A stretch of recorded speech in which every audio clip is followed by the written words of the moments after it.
Hello, hello. I was 2 minutes late. That's like some of the latest I've ever been. Technically, well, I mean, to be fair, technically when I'm actually late, I just scheduled a stream for later. But anyways, oops. Yeah, I forgot to eat my foods. Yeah, we'll see how this elixir goes. I I don't know. So we'll get into my reasoning here shortly, but basically, so the reason, like, if you notice, there's 3 elixirs in the thumbnail. That's because I only have 3 elixirs, and of course you need, you need 4. Yeah, you need 4 for crafting a circlet, right? Not in this set. We want, oh, I just realized something. I forgot it does that. Okay, well that I should, oops. Here I got all ahead of myself. And I was like, we're gonna get a non-set goblet today is what I was gonna say.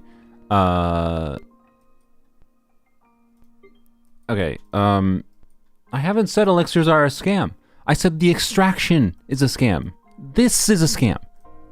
Not elixirs, the extraction. Elixirs are fine. You should use them smartly regardless, but like, this is bad.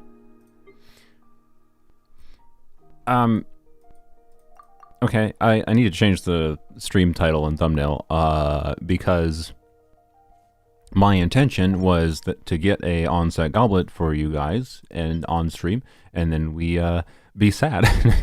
No, well, okay. So we're gonna do the same thing I was gonna do to stream anyways, in that because I have I have 1 ringle dingle.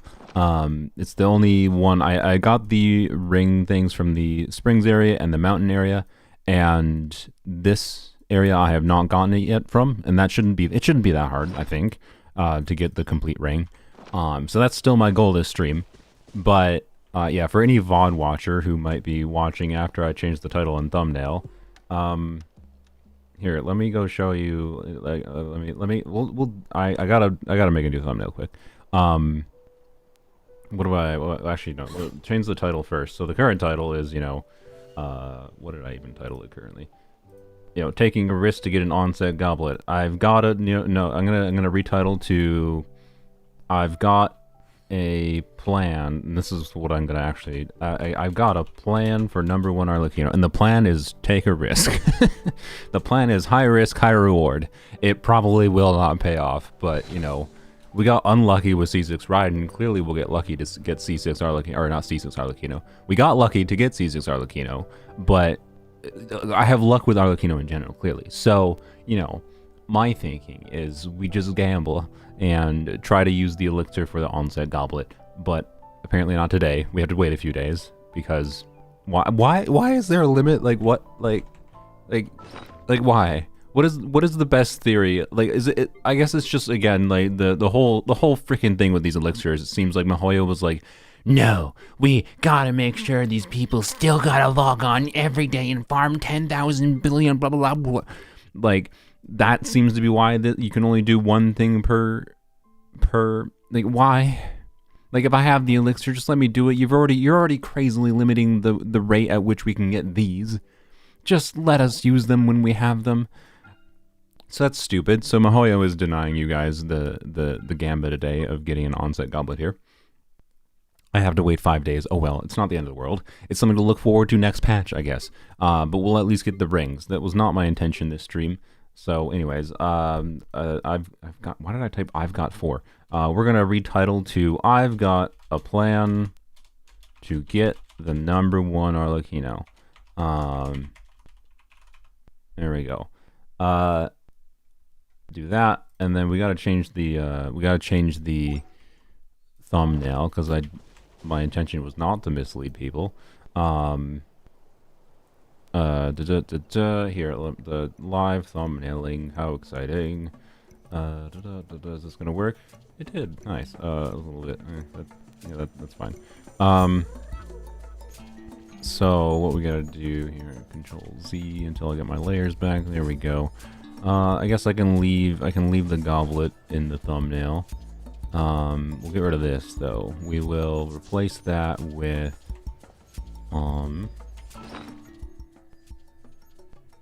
a thumbnail of the Ringle Dingles, right? I'll put the Ringle Dingles instead. Reason being, is because that's what we're actually doing this stream now. That is what Mihoyo has decided for me. I mean, to be clear, it's my own mistake. I totally forgot about that. You think I would have had that thought, but oh well. All right, back into here and do this. All right, and then this tool probably is not going to work. Nope. Yep, it doesn't. All right, that's fine. Okay. Then what we're going to do is we do it manually. How exciting! Do.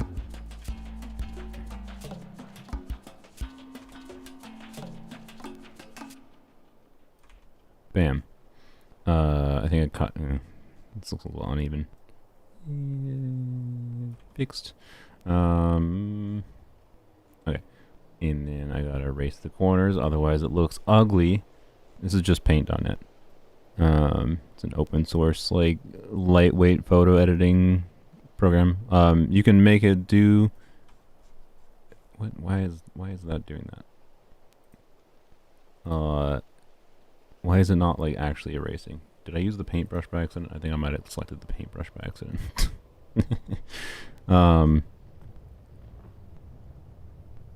What? No. What?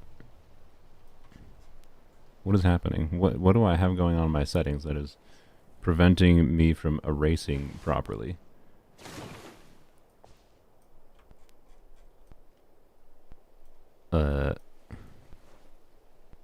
Hey, what? What is happening?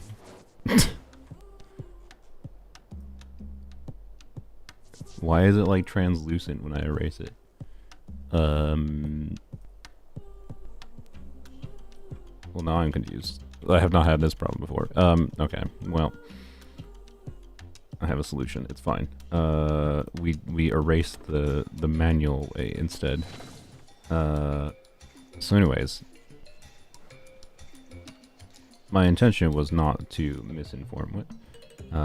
My intention was not to misinform with the original. Oh god, this is gonna look terrible.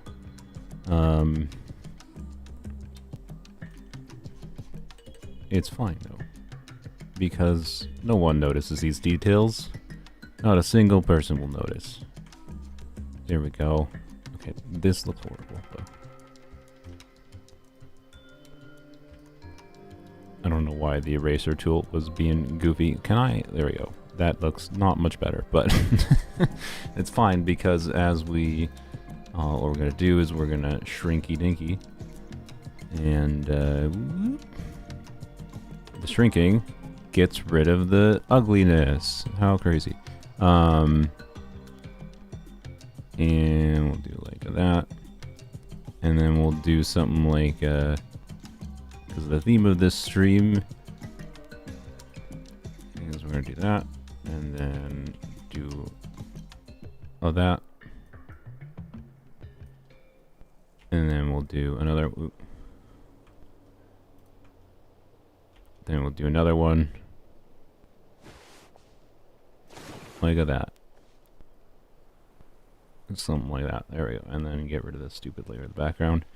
And blam, there we go, fixed thumbnail. Let's make it look slightly better by highlighting it, I guess. And blam. But yeah, you definitely need plugins to make Paint.net work, I think. But I really like how this is a lightweight photo editing. No, I like how this is a lightweight photo editing program. Yeah, that's pretty much it. Why is it so yellow? I mean, I do want a little. There we go. Okay, good enough. Bam. There we go. Save. Yeah, this was not my intention for this stream, but this is what we're doing. This is the content you came for. Because I made a mistake. So yeah, there we go. new thumbnail, because I can't actually craft this goblet today, so I want the thumbnail to imply that we are exploring for that, but we can't actually do it. Oops. Alright, paste. And then I gotta go update the thumbnail. And then I will outline my actual plan and the reasoning that I have for doing this. And to be clear, I don't think the reasoning actually makes that much sense, but fundamentally, the mistake we're making in going for, the mistake I'm making in going for, can I have my mouse? Why? There we go. The mistake we're making in going for using 4 Sanctifying Elixir to get an onset goblet on Arlecchino is because of the fact that I already have good offset goblet options, which I'll talk about those in a second. But the reason, the true mistake is actually that I'm going for #1 spot on Akasha CV, right? The stupid ranking website. Which again, like, don't do this. I'm doing this because, like, I can. There's probably not a polearm character coming up. Well, okay, Oberon is a little bit of an unknown, but there's probably not a polearm character coming out for a while, particularly a 5-star polearm character. And, like, I don't need to farm for anything else other than just, like, Arlecchino. Or like very, very minor improvements on any build, basically. So right. I like Arlecchino. You know, I want to have #1 Arlecchino on Polearms Only. I think that would be a nice, like, crowning achievement on Polearms Only. Because, like, it's one thing to be like, oh yeah, I got C6, but, like, I think it's another thing to say, you know, I have a Polearm Only account that has C6 Arlecchino, that is the #1 Arlecchino, right? I think Oberon is bow. I don't know. I didn't see anything of it, but yeah, I think Oberon is not rumored to be a polearm currently, correct? But we don't know anything. We will know for sure later. Point being, we got Primo Gems in the mail. How exciting! Point being, we're taking a risk for it, right? And to be clear, I don't even know if it's necessarily better to do this versus, like, what I already did this patch, which is I crafted this piece. Like, choosing a double crit attack percent time piece, like getting 2 more double crit attack percent time pieces might make more sense than going for a goblet, right? The reason I want to go for a goblet, though, is because I have this piece that is currently on Sino, that is a feather. Because, like, for whatever reason, just RNG on for my feathers, like, this is a really good piece potentially for, like, being high in the leaderboards, but it's not necessarily a #1 spot piece, right? Whereas, like, because you need ridiculous artifacts, right? You need artifacts like this one. You need artifacts like this one. You need artifacts like this one to be able to get #1 spot on leaderboards, right? Particularly for a really, really popular character like Arlecchino, right? Was my current Arlecchino ranking? I think I hit 142. Not with this exact build, to be clear, because my actual build I use, the Akasha ranking doesn't factor in C6, and also it always factors in Bennett. So that skews towards a Pyro Goblet. I'm actually going to talk a little bit how, like, I usually use this goblet on Arlecchino, and I actually did some calcs to double check this. Yesterday or the other day, I don't know, recently, within the last week, I did some calcs to double check because, you know, factoring in, like, different teams that have different attack percent buffs and different damage percent bonuses from, like, the likes of C6 Chevrolet or whatever, to see how close was an attack goblet versus a Pyro Goblet on Arlecchino. And without Bennett, like, they're basically the same. To be clear, even on Polearms Only, a Pyro Goblet, generally speaking, in most situations I checked for, on different teams and different amounts of, like, attack percent or damage percent bonuses happening, Pyro Goblet slightly edged out attack Goblet. But we're talking, like, the smallest difference I saw between attack Goblet and Pyro Goblet, with Pyro Goblet being better, was, like, I think in a Chevrolet's team, Pyro Goblet was barely better. And this is assuming the same exact substats, by the way. I wasn't comparing the exact artifacts I have. I was comparing the exact same substats. And the reason I was doing that is because I was trying to compare hypotheticals of an onset goblet if I chose to get that, right? and it was something like, you know, oh, deal 198,000 damage on a attack goblet, and then the pyro goblet was 199,000. Ooh. Right? Like fractions, like a tiny bit more of damage, right? Was pyro goblet essentially. Like attack goblet and pyro goblet basically the same, with the main differentiator being pyro goblet would still be better to go for because of the fact that pyro goblet can have attack percent substats. And with Bennett factored in on a normal account, pyro goblet is normally just a bit better because of Bennett giving so much to the attack, but so much attack that it changes the relative values, but it still depends on the team a little bit, right? If you have a lot of damage percent bonuses going on for Arlecchino, then even with Bennett, it's possible that attack goblet may be much more valuable than you expect is kind of the ultimate point. I have been using this attack goblet because it, you know, it has a little bit more crit damage and gives me a little bit better balance for factoring in the fact that I have C6 Arlecchino that gets a little bit of free crit rate, right? But anyways, if we look at what, you know, let's pretend like when we make this onset goblet, let's pretend it rolls like as well as this, which, because I have two really good offset goblets, it's kind of like what needs to like this is such a risk because 4 elixirs for an onset goblet, enabling me to use, you know, this off piece that's on Sino right now, and you might say, oh, that would hurt, it really hurts Sino if you don't have this on Sino. Not really, because I have this piece too in Thundering Fury. It's basically the same for him. Like Sino won't really notice. To be clear, Arlecchino, it's not like it's going to actually make that much of a material difference in game. I don't need to do this, obviously, but this kind of artifact does make a difference for trying to do insane things like #1 rankings on Akasha, right? But basically what my thinking is using that piece, I believe using this timepiece, and then this circlet, and then if we pretend this is an onset goblet, right? Or actually, wait, no, was it this one? No, okay. Yeah, pretend this attack goblet is an onset pyro goblet, right? And look at what the ratio is. It's your birthday. Happy birthday, Rajesh. This is #1 Arlecchino's stats. Right? To be clear, with a pyro goblet will matter for Akasha ranking. Like, this is #1 Arlecchino stats. That's what is making me have this dream, right? Is the fact that I have this available already. The fact that I already have this good timepiece, and depending on how the artifact rolls, right? Obviously, it might not roll like this. It might roll more into crit rate, and then I might need to switch to a different piece or whatever. And it might skew me towards, I don't know, like I have different pieces that can be tweaked around. Is my point. But getting an onset goblet would potentially give me a lot more flexibility ultimately. As I continue, even if it doesn't roll crazily well. It could give me enough flexibility to get me to #1 spot sooner, is my basic thinking. Again, it doesn't actually make sense. Like this risk doesn't really make sense in the context of, is it worth going for #1 spot? No. No. Like don't do this, but I'm doing it anyways because I don't know, it's a Polearms Only account and it's fun. So,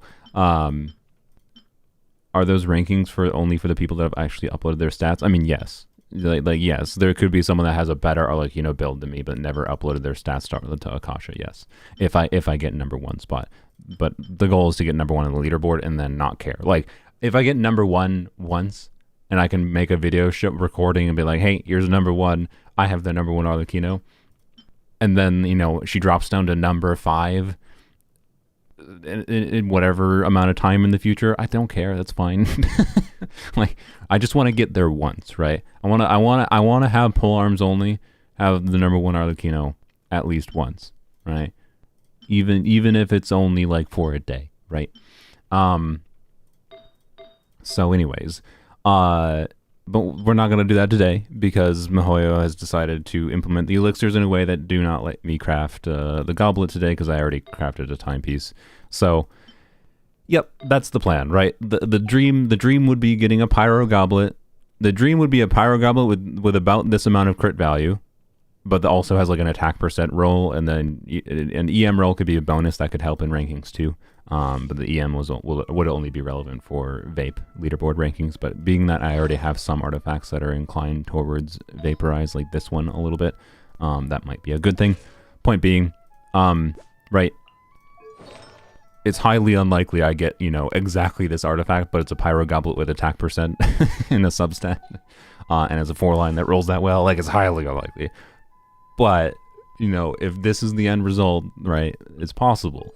But it could also just result in, like if it results in a 35 CV goblet, that's still, like, worth considering. If it's anything less than, like, 30 crit value, and crit value, for anyone that just in case is not aware, is 2 times crit rate plus crit damage, it's probably not worth considering for this account, realistically, compared to my existing goblets, and it would be more, it'd be more likely that I would just get a better feather than this, anyways, right? So, we'll see what happens, and then after I get number 1 ranking, I'm gonna end up switching back to, like, this circlet anyways, because, again, I have C6, so, it makes sense to, like 99.8 crit rate is over cap crit rate with a C6 Arlecchino, right? This is actually a 91.5% crit rate Arlecchino. So, anyways, we're going to come back to this spot very shortly, because I know there is a precious chest right there, and then there might be something over there, something down there. I think on these plateaus there's multiple precious chests, so I don't actually think it'll take me that long to get the 3 wrinkled dingles. But that's the plan, right? That's the plan for number 1 Arlecchino. Try to get an on-site goblet, because it's high risk, high reward. It could pay off, or it could just roll terribly, right? That's elixirs in a nutshell, right? And why you should probably try to, like in this, and the statue in the distance looks kind of goofy. Why you should, if you already have good options for potential offset goblets, it's more efficient to, like, craft 2 timepieces to improve your build, because that's 2 chances of 2 artifacts that could roll well, rather than 1 chance at 1 artifact that could roll well, right? But at the same time, you gotta how to use the elixirs is something you gotta evaluate on a case-by-case basis. Someone, I think, in my Discord yesterday actually, like, used their elixirs for an on-site goblet for Yai, and that was because, like, their whole build was insane. Except their existing onset goblet was just, like, it had, like, I think 3 crit rate roll, or, like, 2 crit rate rolls and, like, 2 crit damage rolls, but they were all, like, low rolls, and, like, the only feasible way they could possibly improve their build, if they really wanted to improve Yai, was with another onset goblet, right? And they got lucky. They used the 4 elixirs for it. In that context, if their only goal was to improve their Yai build, like, it did actually make sense to use the elixirs for that. And that's what it can be nice for. So my point is like, there's absolutely times where it can make sense. Do I need... No, I don't need to save these for anything. Why are we doing that? Because one more... Hey, you know what?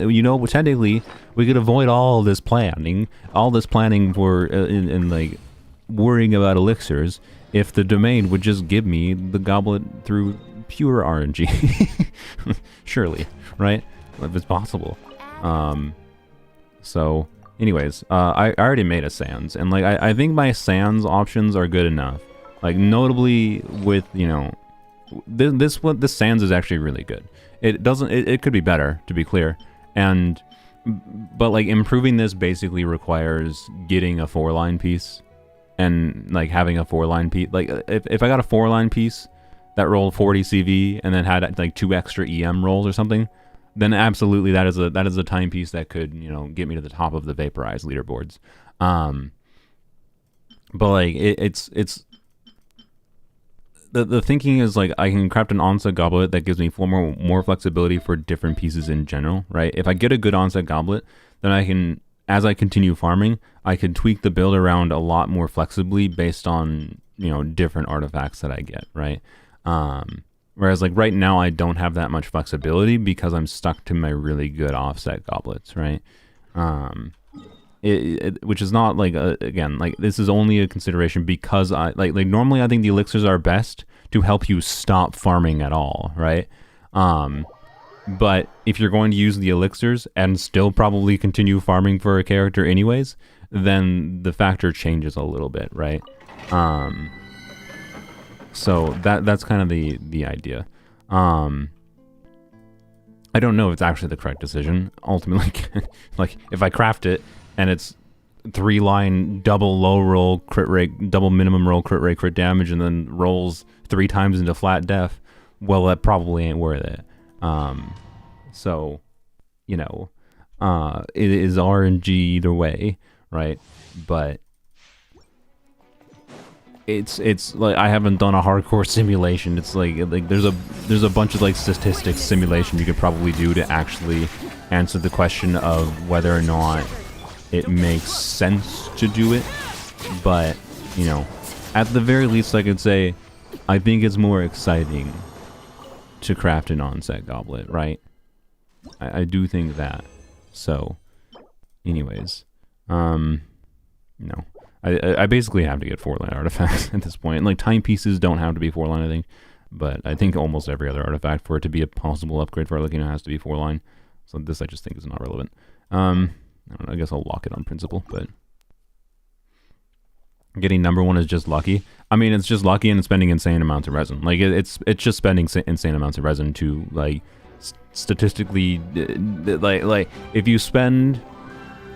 Because most normal players, right, they're gonna stop farming this at some point, right?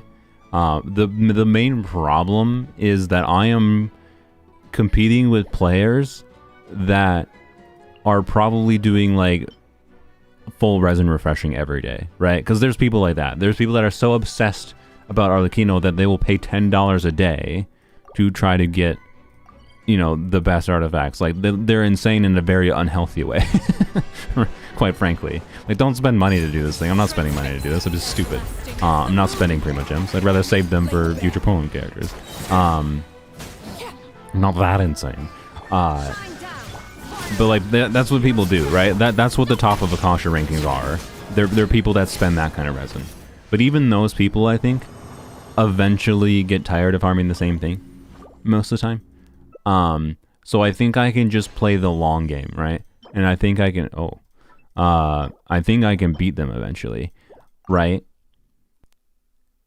If that was a 4-line with double crit, man, that would've... So, we'll see. We'll see. But yeah, the Arlecchino leaderboard is like one of the worst ones to choose to like try to get the max on, because it's just like... it's such a competitive leaderboard. There's too many people that like this character. Oh, boy. So anyways, you getting the new 4-star polearm? Probably not. I mean, I don't know. If it's on Hu Tao's banner, maybe I'll do a... Well, that's... if we actually get an on-site goblet today, that would be really funny. But anyways, if we... to be clear, it has to, like, that has to roll double crit. It also doesn't have attack percent. And then it's not a 4-line. So, like... I know it's like sounds insane to like be like, ooh, I got an on-set goblet, be like, it needs to be better, but like when you're doing something as stupid as trying to get top 1 Arlecchino, it kind of does. So anyways, the website we're talking about is Akasha CV, akasha.cv. But yeah, I don't know, high risk, high reward is ultimately all we're doing. But the reward is also, like, as far as functionally what I gain in-game, it's nothing. It's nothing other than, you know, self-satisfaction, I guess. Like proving, I don't know. It would be nice to get a number 1 Arlecchino without having to do, you know, resin refreshing like most of the people in the top spots of the leaderboards do. But yeah, they get to the top spots of the leaderboards just because they, like, resin refresh always. Like, but...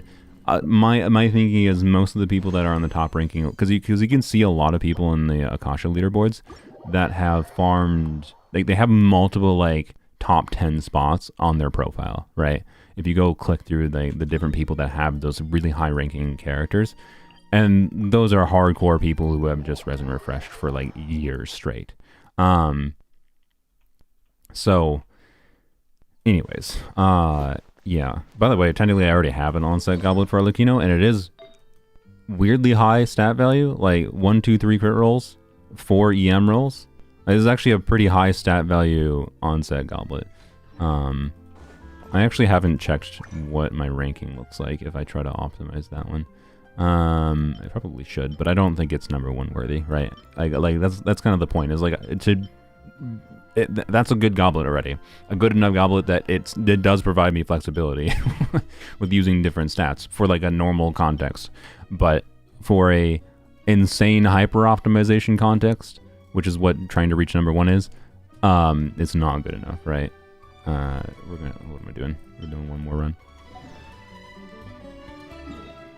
I win to lose, dominate the board. Does he dominate the boards? Yeah, there you go. So check the leaderboard. I mean, I can, but I guess to show my current ranking here, I will. What was the? I don't remember what it was. I think it was this.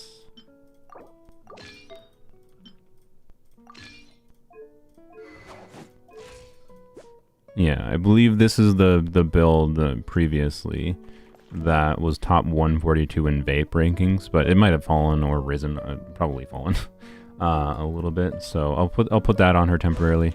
I'll go refresh it in a second. Again, like I actually change my build that I use normally because I have C6 and that changes things. But on Akasha, I have to tweak the build for how Akasha calculates things. So, anyways, Akasha's an unhealthy thing to get focused on if you want to, you know, not lose your sanity. As far as farming in this game, but you know, the farming is all there is to do in Polearms Only when there's not a new character. So, you know. Last resin, and then we'll see. I'm actually more interested in that timepiece rolling double crit, I think, than the goblet, because the goblet, if it was a 4-line, like we're off to the races. But anyways, let's see if we get a double crit onslaught goblet. That'd be really funny, though. That would be really funny if the domain just gives me one. First, we'll check this. This could be extremely good. Never mind. To be clear, I still think this is a type of artifact that's worth leveling for Arlecchino, for sure. I mean, I guess as far as keeping things locked, this cannot be unlocked. This can be kept locked.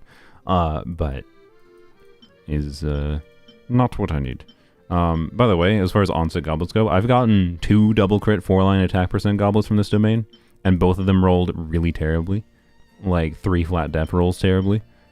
And it really annoyed me. By the way, I was strongboxing a little bit, and I want to play around with. I finally want to play around with Archaic Petra on Zhongli. Anyways, point being, yeah, I have actually gotten onset goblets. I've spent a lot of res in this domain already. I have gotten onset goblets already, technically, but they were attack % goblets, which could have been really, really good for me, but not. They're not as good for Akasha rankings, right?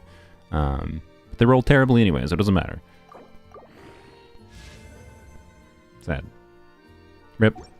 Rip. Yeah, I mean, what? Now it, like, the best case scenario is it's equivalent to this. Again, evaluate artifacts based on what you currently have. I don't know. We'll level it up for the funsies, I guess. But, like,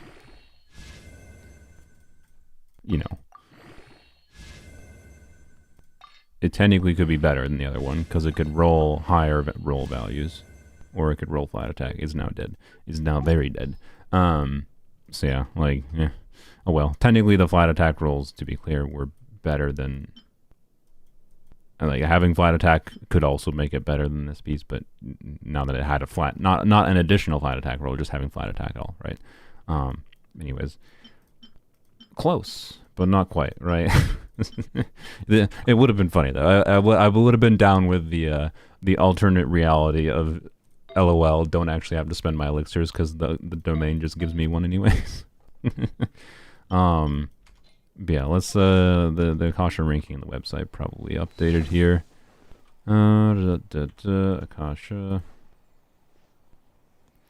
Let's browser window.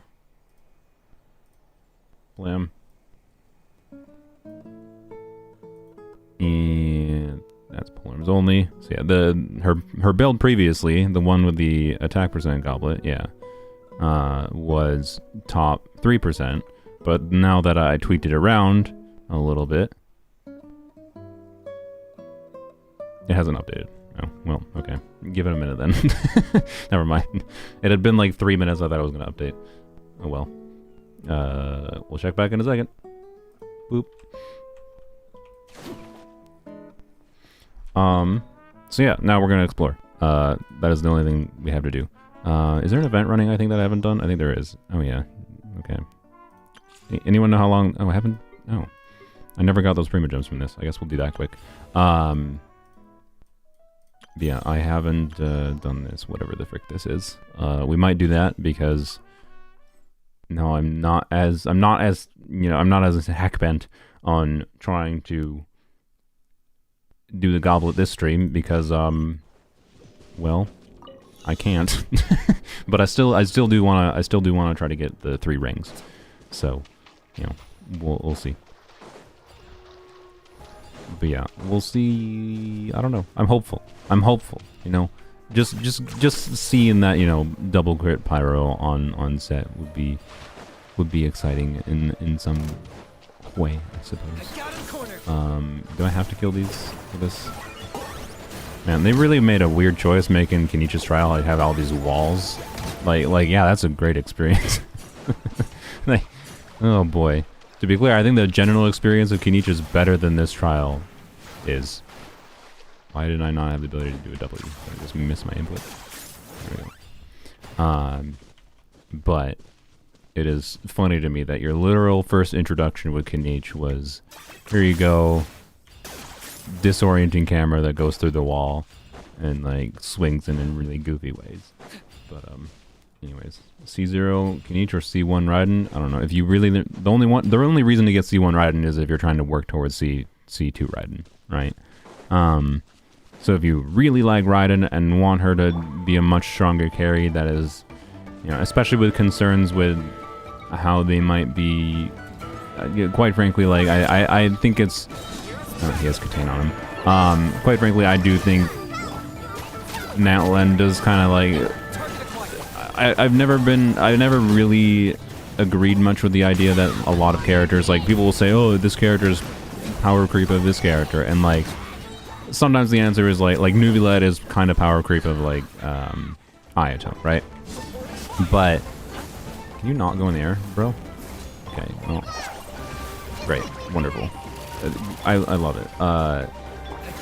Yeah, like, yes, Nuviled probably replaces most utility that Ayato had, but Ayato still has like his off-field hydro, right? Like, it's not every single situation, and objectively, like, these units replace each other, right? But as a general trend for like what miHoYo is intending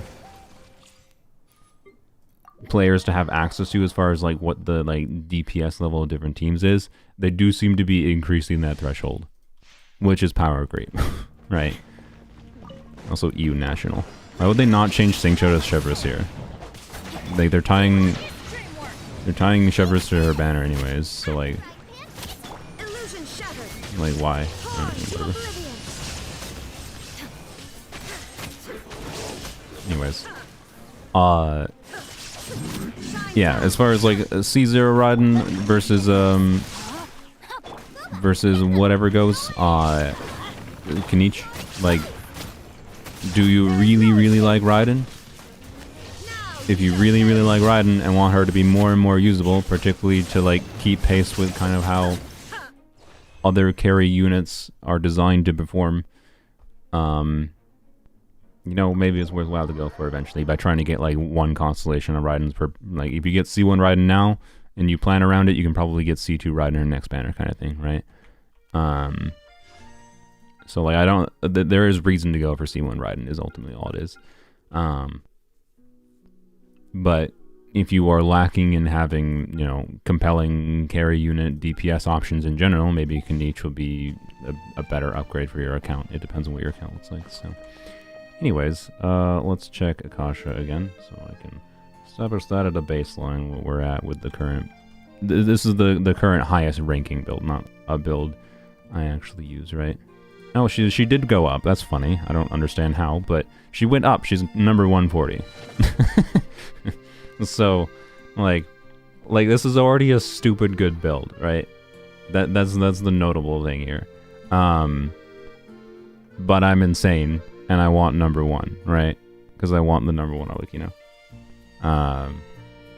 And to be clear, we might not get number 1 on this leaderboard, but I do think it's a little bit easier to get number 1 on the vape leaderboard, because the vape leaderboard has more stats that are relevant, which means you can have artifacts like this one have higher value for the vape leaderboard, like because of the 2 EM rolls, compared to artifacts that, you know, like the overload leaderboard just cares about like crit and attack percent kind of thing, right? So yeah, anyways, hence onset goblet, enable really good feather that gives me more flexibility, yada yada. We'll see what happens. Let's go do some exploration to try to progress towards that. So when 5.1 comes out, we can craft our goblet and be sad. Maybe, we'll see. I never claim my commissions. Oops. We might go do that event after we're done exploring. How come your Mulan is only top number 24? Are you complaining about being top 24? Because again, like, if you were listening to anything, which you might have just joined in SM, if you're listening to anything I just said in the past little bit, getting to like the literal top of Akasha is like min-maxing and min-maxing, where the differences between you being number 1 and number 20 is like whether or not that attack percent rolled 4.1% or 5.3%. Like that can be the difference, right? In ranking spots in the very top of the leaderboard. If you have a top number 24 Mualani, you should not be complaining.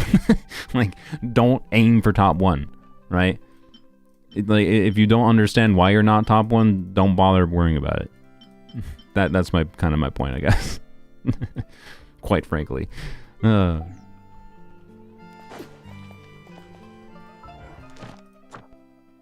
I need to claim my things.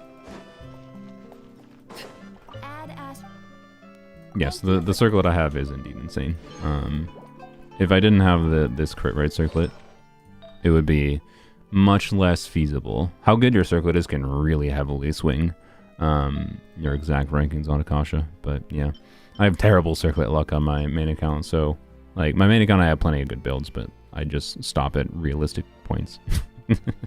So we're gonna switch back to my normal build here. There we go. Yeah, that is obviously worse ranking wise. I mean, not that much worse, like, but worse technically. All right. Yeah, I think we'll do the event probably after, if I remember. Someone can try to remind me, or we can actually just target it. Maybe I'll remember. Oh, it's a photo taking event, really? Didn't we already have like a photo taking event? But whatever.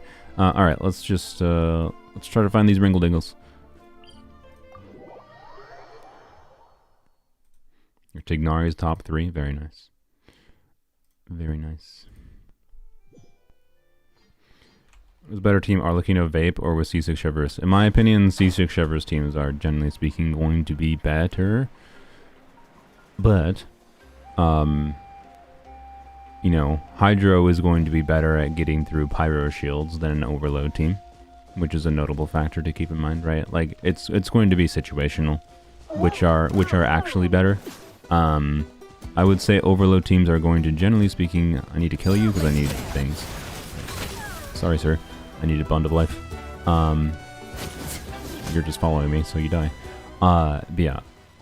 Generally speaking, I would say C6 Chivalrous teams are going to feel more consistent as far as general damage output and ease of play goes. And I really like how freeform Chivalrous teams are with Arlecchino, but I also, on my main account, I think my favorite team to play is still a Vape Arlecchino team. But I did notice once I got C6 Chivalrous, that like my Chivalrous team with Arlecchino started like getting clear times that were basically the same, if not better sometimes than my vape team. But the vape team was harder to play as well. Like, it has more room for optimization, I would say, and makes it more satisfying for me most of the time. Whereas the Shivers team just kind of works. So, anyways, 2 paint buckets there, 1 blue. Okay, so I don't hit that one. I don't hit that one. It says 3 paint buckets, so 1, 2, 3. Yeah. This dude, I think I saw him when I was taking the thumbnail. He was down here. Yeah. Hello, sir.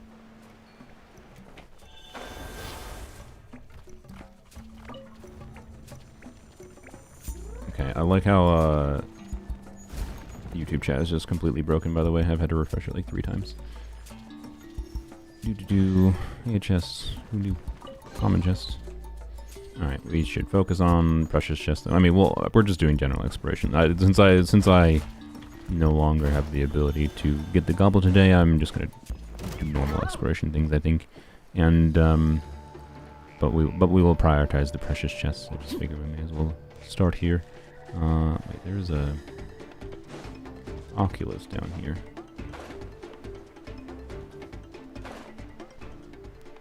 Can I get it by? Get it. There we go. Good. I guess we'll get this first. Doesn't this area explode? No. Okay. I don't know if we'll get an event for Natlan involving coloring a dinosaur. Like, a coloring book event would probably be more enjoyable than a lot of their events, so I'd be down, honestly. I think that'd be cool. Yeah, crafting, or not a crafting bench, a bench. Go back up here. Do you use FPS Unlocker? No. Why? I know this might be weird as a PC person with a powerful PC. I don't usually care that much if a game... Like, to be clear, would I like Genshin to run at 120 FPS? Yes. Would I notice it? Yes. Is it going to be that important to me compared to just running at a stable... Like, I think games being optimized and not, like, having constant hitches and whatever is much more important than being able to run at a higher frame rate. I think that affects the overall experience more, and I think, you know, general art direction of how aesthetically pleasing the game is matters far more. Yeah, so I don't know, I just don't care. The game looks really good and feels good to play to me generally without having higher than 60 FPS. Would I be down for 120 FPS? Do I think it's stupid that for some reason the game runs at 120 on iPhone? Yes, but the game doesn't actually run at 120 on iPhone, from what I can tell. The only time I've noticed it running at 120 FPS on iPhone is in the frickin' menus. I really do need 120 FPS on the menus when I scroll. Yeah, so... Anyways, the option should exist. I suspect the reason they don't actually implement it is not something insidious anymore, like, you know, Apple paid them for it. I do think Apple might have paid them to have a 120 FPS option, but that's because, like, I think most of the games, like, calculations and things probably run at, like, something related to a 60 FPS assumed frame rate anyways, or a 30 FPS assumed frame rate, and, like I think character animations, for example, are probably balanced around 60 FPS, and like you don't really see any additional benefit in your character animations by being 120 FPS necessarily. That's my suspicion, is like how they are fundamentally like making these characters animations is not around 120 FPS, therefore there's like no benefit to it. Yeah, there is frame gen that could be possible too, that's true. So anyways, should they update to support it and like whatever modern, you know, frame gen, whatever other tools? Yeah, probably. Like, would I turn it on if it was there? Yeah. Does it actually affect my experience crazily? No. And I think their efforts that they put into like I think it's crazy how well optimized this game is, honestly. This game looks incredibly good. generally speaking, and runs amazingly. Look, what is my computer running at, right? I'm using 50% of my GPU and 30% of my CPU, and I barely hear my fans at all. Whereas, like, most other games will... Something you wish to report? Even lighter weight games will, like, run things pretty hard. Right? Like, this is a lightweight game, all things considered. And I have the settings, like, I think I even running it at higher than 4K, and then it's downscaled, I believe. Yeah, I have the render resolution set to 1.2, which means it's actually rendering at higher than 4K resolution, and then scaling down a little bit, right? So, like, it's not like I'm running it at low settings. They did a good job optimizing this game, is all I can say. And, like, I noticed some things, like you know, we can see in the distance the grass, the line for where the grass is visible, but, like, anyways.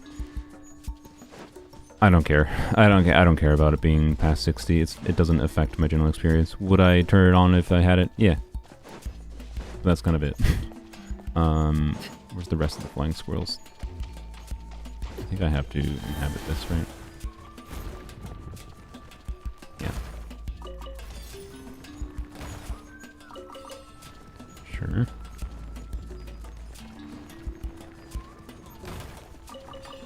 Okay. Oh, hi.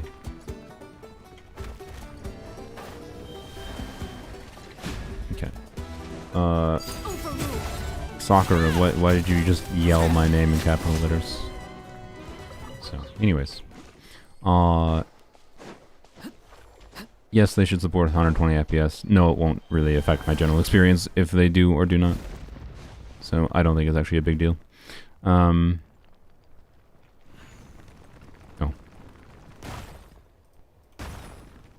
No? Okay, I have the same problem on my main account, where, like, I just missed something really obvious. Is it here? Yeah, it is here. Okay, and then I also recall, like, coming back here at some point, and there being a precious chest that I did not see before. And I feel like it might spawn after doing that. Am I correct in that? Or maybe I already got it here. I don't know. We're gonna get the one across the other plateau. I like how... God, YouTube chat. Why? Why? Why do you break? I just need... You know what I need to get? I need to get, like, some kind of add-on that just auto-refreshes my tabs or my window or something. Like... I mean, there's probably some kind of browser add-on I can do that does that manually. Oh, but then the problem is it doesn't go to the freaking top chat. Ugh. Or it doesn't go to live chat. It goes to the top chat. So... Anyways, YouTube's been breaking for other streamers too. The chat has always been inconsistently broken for me.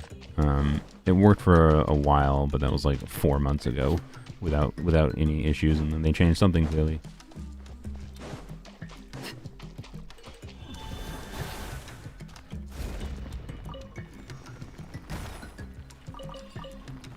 Okay.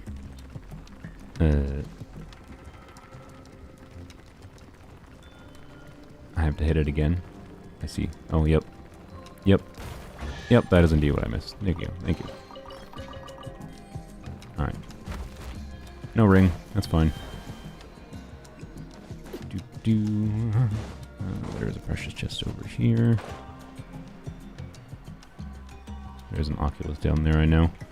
You know what? Yeah, we're gonna get this Oculus now just so I don't forget about it. We also, I don't remember if it's a precious chest over here, but I'm gonna go try to remember to get the things right over here. So I don't forget. We are just missing the two yellow obsidian fragment rings.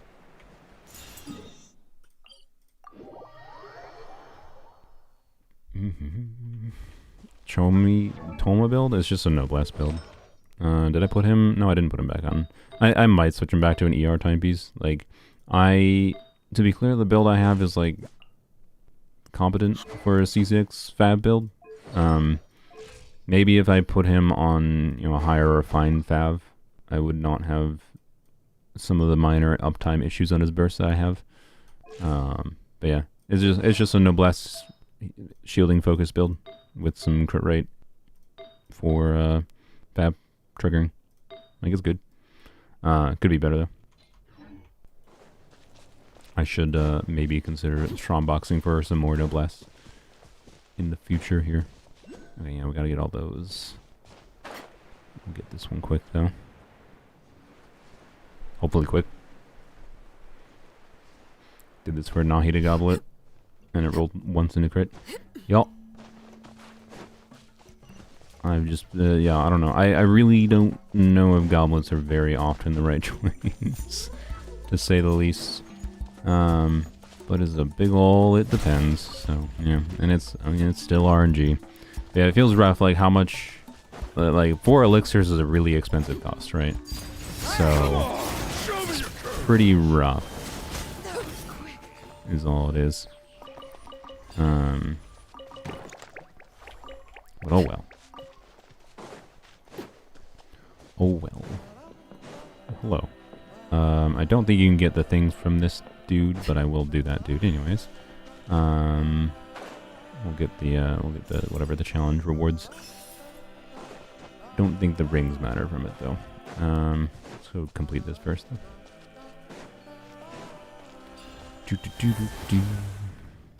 If for anyone that has recently joined, you can rewind, by the way. I will not be able to craft the goblet today. I plan to get the elixir today. I won't be able to craft the goblet today because of Mihoyo's stupid limit of you can only get 1 set per patch. Because I already got a timepiece earlier this patch. Did I not just free one? Where did he go? My friend.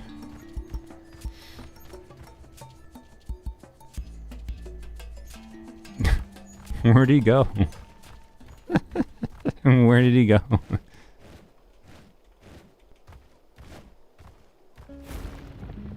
Okay. Riding? What? It's hybrid riding. I could probably use a little bit more ER on this riding build, to be clear. With Staff of Scarlet Sands.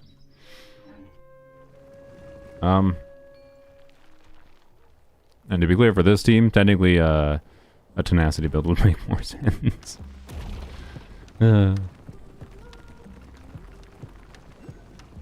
Look near the chest. What do you mean near the chest? He walked over this way, and he should have like gone here, right? Oh wait, no, it changed symbols. Ah, I forgot. I thought that was like the empty symbol still, and he hadn't gone over there yet. God dang it. Okay. Can you blame me? I thought that was the empty symbol. I didn't need to grab this.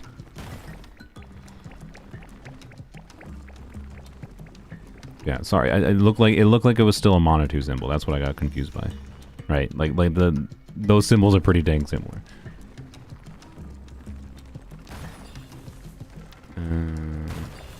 Oh frick! There's like 5 flowers here. Okay, 1, 2, 3. Right? Yeah. Oh my. Okay. Well, this is now one of the best places to get those flowers.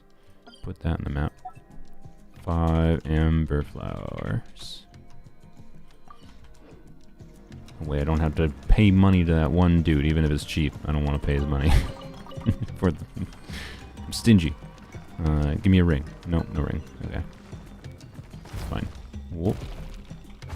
Okay, we gotta go over there. Before we go over there... Wait, do I have to... I might have to climb down here anyways for this. Can I do that? No. No. Ah!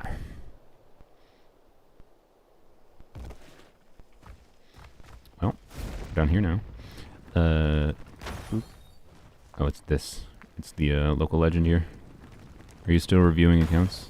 Yes. I usually try to do those on weekend streams. Not that I've done that. Not that I've done that very often on weekends lately. Okay. Think. We'll teleport back up there shortly because I do want the thing, but I may as well. Or do want the chests that were on the plateau up above. We will probably be teleporting. Oh, also there's the dude. I didn't do the challenge. I need to go back and do the challenge. I'll forgot about that too. Okay. All the things. All the things. Yes, of course, we'll be pulling for Xylonin, Shylinin, Sheelinin. I don't know. Hello, what is this? Wait, I didn't read it. Oops. I did not read it. I did not read it. Well, okay.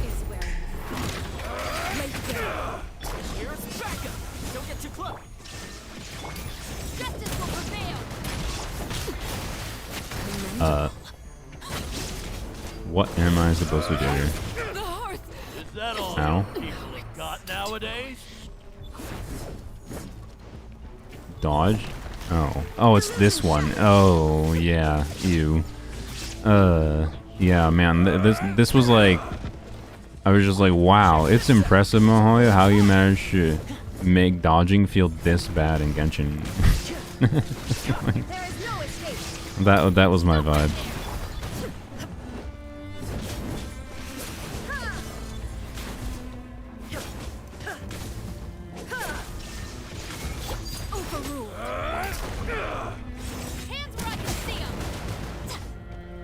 Wait, can you break through a shield? Oh, you can. Yay. Nice.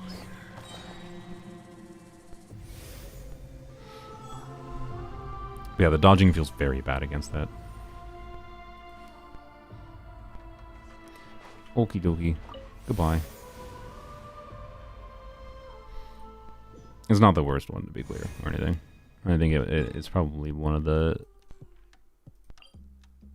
in the middle ones as far as I think my personal enjoyment of those go thus far. Yeah, let's just get back up here. Let's go to the challenge here before I forget about that. I feel like there's some things over here, by the way, that I haven't gotten, but I'm not gonna worry about that right now.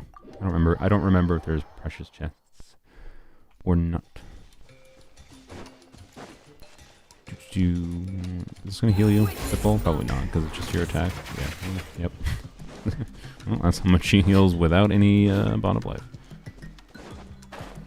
I think that's a remarkable chest, but we will probably end up going down there anyways, eventually.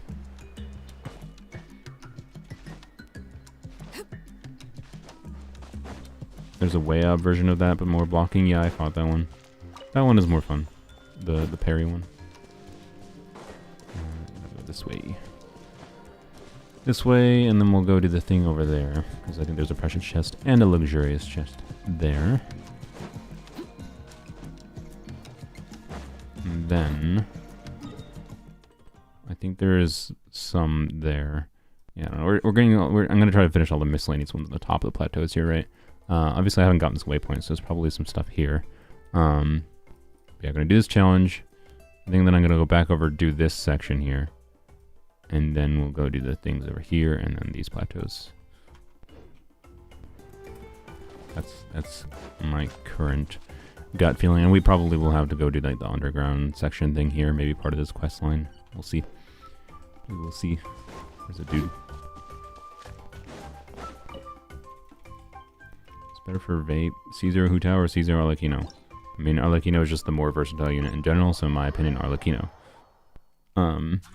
I also think she plays in a far more fun way, but if you're more someone who just likes the idea of a character having like one primary best way to play and then optimizing how they play, like if you like the idea of optimizing down Hu Tao, charge attack, jump cancels, whatever, but also, I don't know, I think Hu Tao C0 feels kind of crap to play, quite frankly. But I say that as someone who has, you know, I like to dodge. I have, you know, I don't like just interruption resist and optimize my combos. So yeah.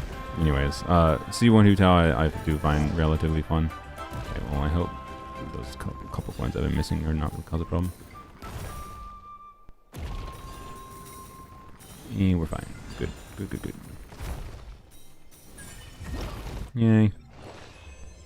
SS rank even. How exciting. So yeah. The Arlecchino, yeah, is my vote over Hu Tao.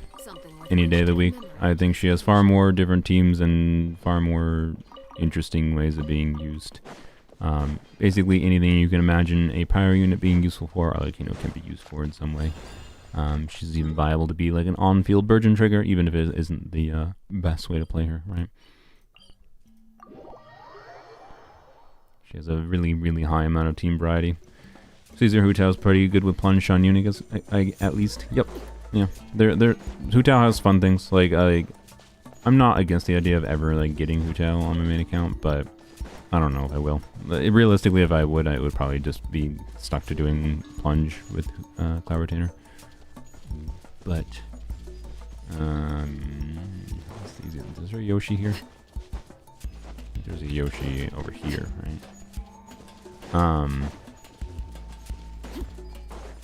But yeah, I don't know. She doesn't have like the team variety. I can't realistically foresee myself enjoying playing her all that much on my main account, right?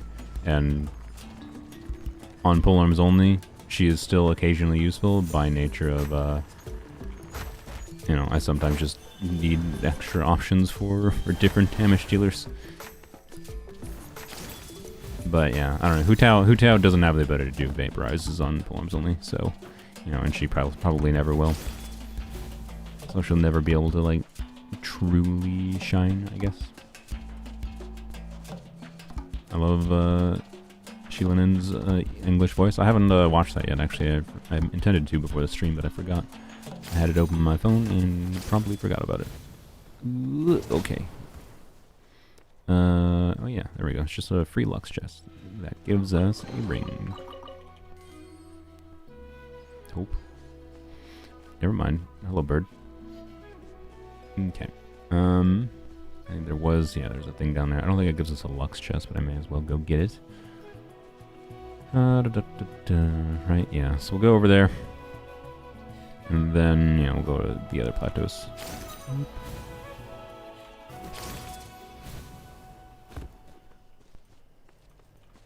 Gimme. Here we go. How many rings do you have? Still only one. Yep. Oh well. Not that it technically matters, since Mahoyo decided to put a limit on us. But regardless. Hello, sir. Can I get out? No.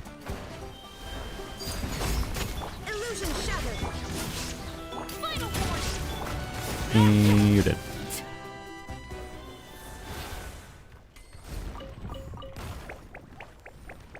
What?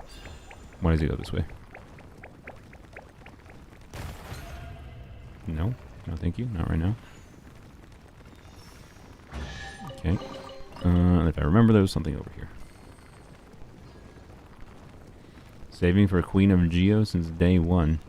Is that what people are calling Shilinen? Is that how it is? Is it Shilinen or is it Shilinen? I don't know. Like I said, once I actually hear it in game, my brain will properly fix how I say the name. I think Chronicled Wish is worth wishing on. They did not announce that coming back this patch, right? I'm assuming. I don't think I missed that. We got a key.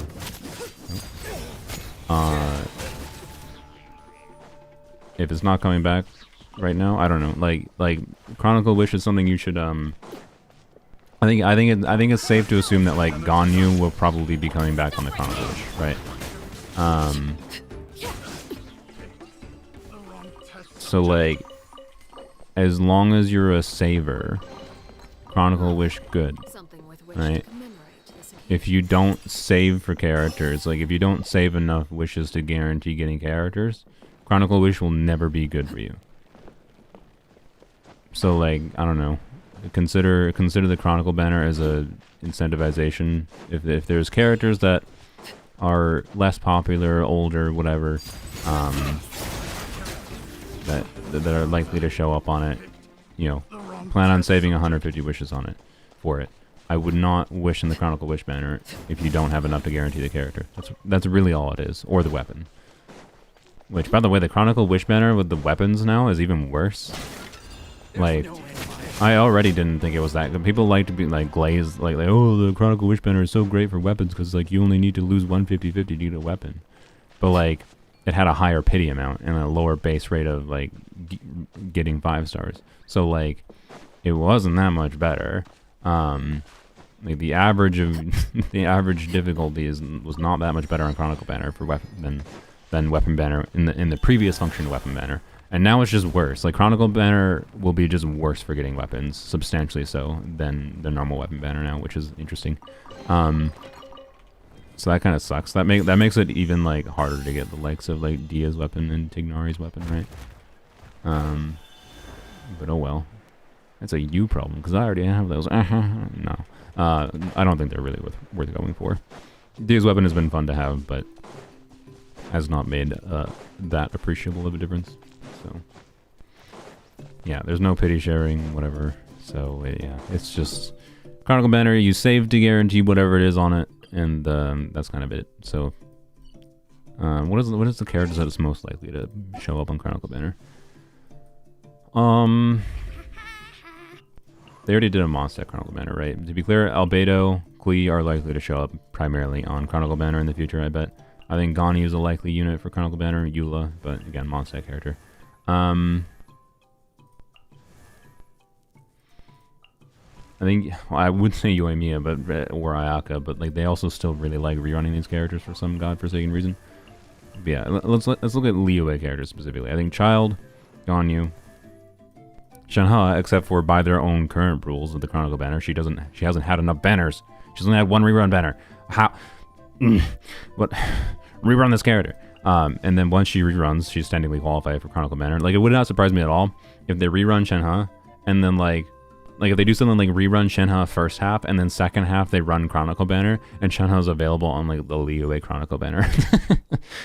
Like so Shenhe might be available for like a full patch because of that on 2 different banners. Yeah, like Ganyu, for Ganyu, Child, I think Shenhe, you are not Liyue, are all I think likely targets for a Chronicle Banner rerun.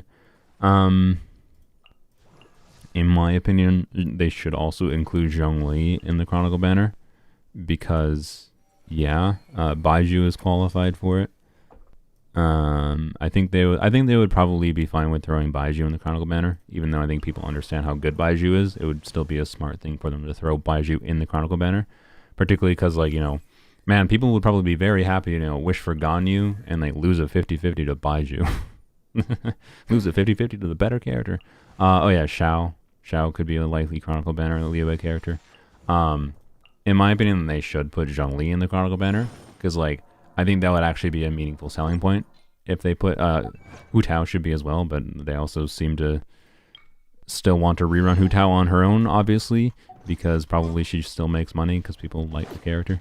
And that's probably the only reason. As far as like value goes, it would make sense to throw her in Chronicle Banner. Anyways, yeah, we have to go get the chest over here. Anything obvious I missed here? I think so. I don't remember if I got. I don't know. You know, remember over when I was farming for C6 Raiden if I got the chest over here? I don't remember if I did or not. Hello. Goodbye. Perfect Arlecchino build is the best one that you have available on your account. Look, hey, conveniently, a precious chest. But like, I'm not lying. But if you're talking, what is the perfect Arlecchino build?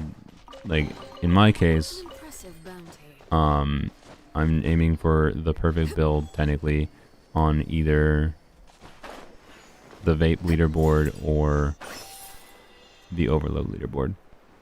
And if you're really high in the rankings of either of those leaderboards, I'm gonna go over here, don't worry. Well, wait, is this fat? No, I'm gonna go over here because I see the precious chest. If you're towards the top of those leaderboards, like already, you know, like this build is top 3%, I think, in Vaporize. It's also a very good build for Overload, right? But in an Overload team, you don't care about EM is the main difference. Oh, this is not a precious chest. I was baited. But there's at least 2 chests here, so I guess it's worth the time. Anyways, so I guess, I don't know, the theoretically perfect Arlecchino build would be, An impressive bounty. first of all, 4-line artifacts on everything. Obviously, double crit on everything except for the circlet. God dang it. And then, you know, probably would need to be, you know, 4 out of 5 rolls on all of your artifacts. Impressive bounty. Give you, so we'll grab that quick. 4 out of your 5 of your rolls give you a stroke. You know, 40 plus crit value, probably. Like, I don't know. Okay, if we're talking literally theoretically perfect, right? It would be flower and feather, double crit attack percent with EM. All max roll, so 23 EM is max roll, 5.8% attack is max roll, and then, you know, I have no stamina. Oh, look, there's a chest here. Yoink.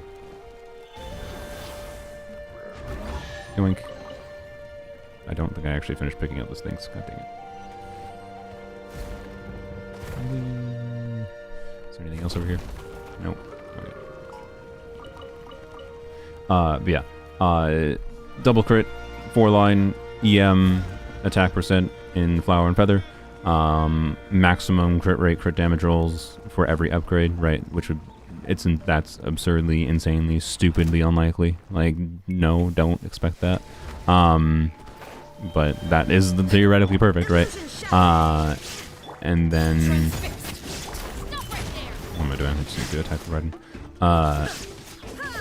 For the timepiece, it would be attack percent, main stat, double crit, 4-line, max rolls again, EM substat, and technically flat attack would be the last ideal stat, but again, you don't want any rolls into it, but that would be the ideal. You want a max flat attack roll even, wow. Is technically perfect. We're going to the extremes, right? What is that theoretically perfect build? And then goblet would be double crit, 4-line, attack percent, EM, all max rolls, all on the crit. And then circlet would be crit rate or crit damage, but which one is better depends on, for main stat, right? But which one is better depends on how the other artifacts rolled into crit. So that would be a it depends. Mm. Okay. I forgot what I had to do here. Isn't it something? Oh yeah, I remember. It was just like put some food in the bowl or whatever. Oh, ember core flower. And then, you know, I should switch to some other character here, I think. We're just gonna slot through this. Yeah, so the circlet would be crit rate or crit damage, just dependent on whatever the other rolls went like, and then ideally like all of those rolls into crit. That's probably the theoretical perfect build. Like this circlet is, if this was an EM roll into flat attack, and then that one flat roll went into crit again, and it was like 40% crit damage, right? This would have been theoretically perfect, right? And technically the ER would have been flat attack. Would have been like the perfect example of a circlet kind of thing. So anyways, don't aim for perfect artifacts, that's stupid. Yeah. Oh, I didn't mean to do that. I don't want to use a burst here, because I think I'm going to have to use the burst against the dudes shortly. Free-to-play weapons for Arlecchino. I think a lot of people do be using White Tassel, which is the only downside of White Tassel. Well, I mean, obviously it's just not going to be as good as whatever, but White Tassel is pretty decent. Like, obviously it's worse than her signature, but you know, against let's see, yeah, we still did 70k there, right? It's like Not like it's unusable, but if you want to like use her a lot, it pushes you towards Bennett teams a bit more. This is the normal. I should attack this dude. It pushes you towards Bennett teams a heck of a lot more, which is a downside. But it's not like she's unusable. And to be clear, I've tested Arlecchino White Tassel without having C6. Okay, well, this is annoying. Yep, this is why I should have switched the team.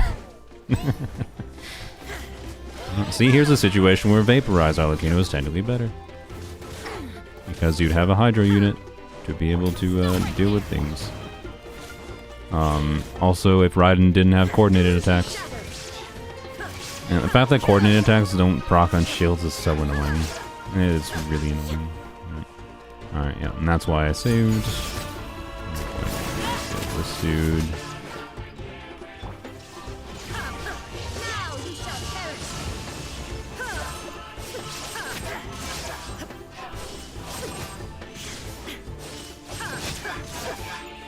Yeah, Calamity Queller can be a decent generic stat stick weapon. It should be better than, what's it called? Can we get a single thing, please? Yeah! Thank you. Alright, good. I'm gonna be a little bit distraught if we had opened that many precious and whatever chests and hadn't gotten one. Sick. Alright, one more then. Now, I'll be honest though, I am out of the ones that I knew off the top of my head were available. Obviously we can start doing the stuff in the under area there, but before we do that, we got these other 2 plateaus quick. I don't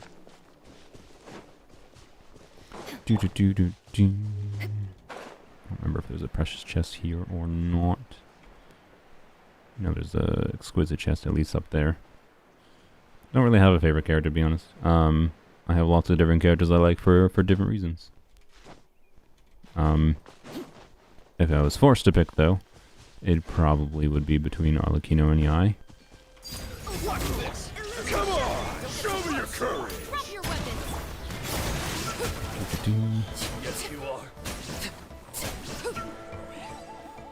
Yeah.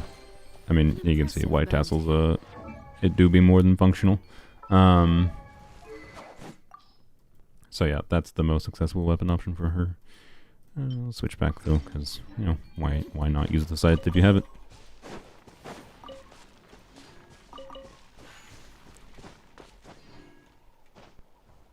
Yeah, you can do HP scaling Arlecchino with Staff of Homing. That's a video idea I could do eventually. Full HP main stat Arlecchino. It probably would still work. Alright, hello sir. Wake up. How do I wake them up? With this? I think this gives a precious chest if I recall. Bonk. Can I get up? Get up. Get up. Alright. Chiori's ass. I think Chiori is a much more interesting character now that Kachina exists. But I do think she's a little bit underwhelming. That was not a precious chest. Thank you for the tutorial. Could have sworn there was a precious chest here somewhere, but oh well. See an Oculus down there. Okay. I don't need Primo Gems, but I'm just curious what I have 14 of those. 77 sigils. Wow. Hello.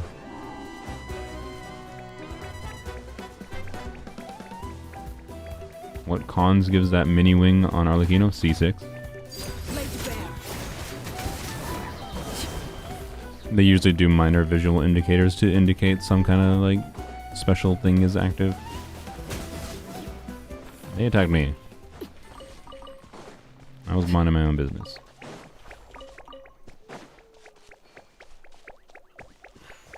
Cool.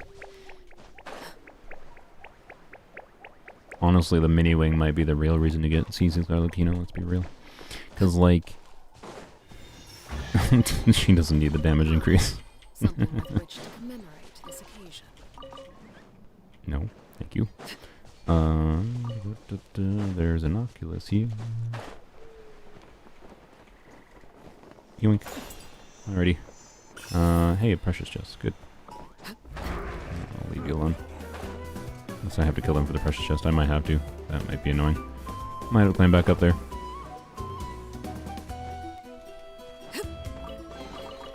Sitting there gives a chest? Oh, frick, yeah, you're right. I forgot about that. I did learn that on a recent stream because I just sat there and I got it. So I was correct. I was correct in my theory from the previous time that happened. I was like, I could have sworn I had sat on that spot before, but then didn't get a chest. So I was confused when I sat on it again, and then left myself sitting there, and it spawned a chest. But yeah, you gotta leave your booty sitting down for a little bit. All right. What greater pleasure is there than the unexpected? Oh, we got it. Nice. All right, we're done. Sweet. We'll probably still do more exploration. But yeah, I don't know. I don't think there was that many more precious chests, precious and luxurious chests in this general area. So I don't think that was that unlikely of a thing to happen. But I do think it was a little bit lucky. If only we actually were allowed to craft the goblet today. But oh well. Means we can look forward to that in a few days. I'll probably do it in a live stream. I'll do a live stream like testing Shilinen. After you know, probably the day after, most likely. There we go. Yeah, you have to stay sitting for a second. Huh. All right, Something cool. with which to commemorate this occasion. Staff of Homa better than White Tassel and Arlecchino? Yes. Generally speaking, I would say you probably would prefer Staff of Homa.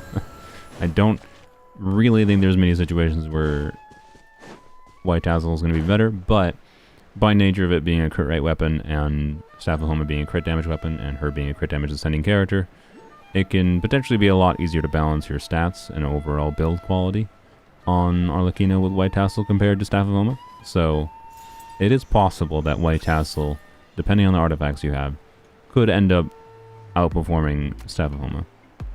But most of the time, no. You know, White Tassel's definitely... Wait, no. White Tassel... You're thinking Black Tassel, by the way, Nella. White Tassel just gives normal attack damage bonus. Black Tassel is the one that gives better for slimes. Don't use Black Tassel on Arlecchino. That would be very bad.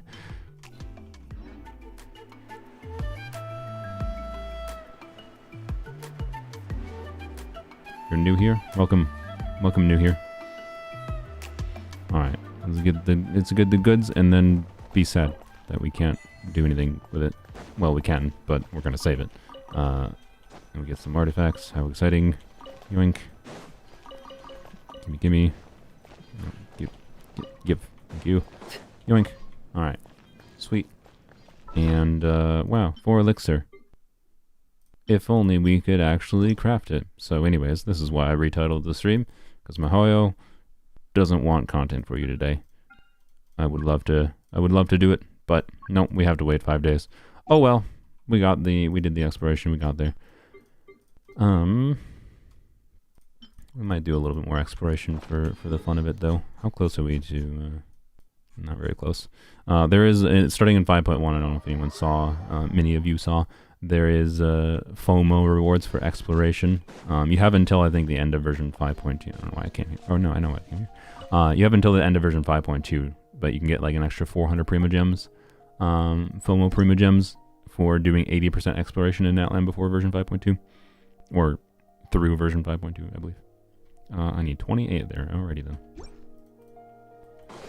What'd you use the other elixir for? I got this timepiece, which...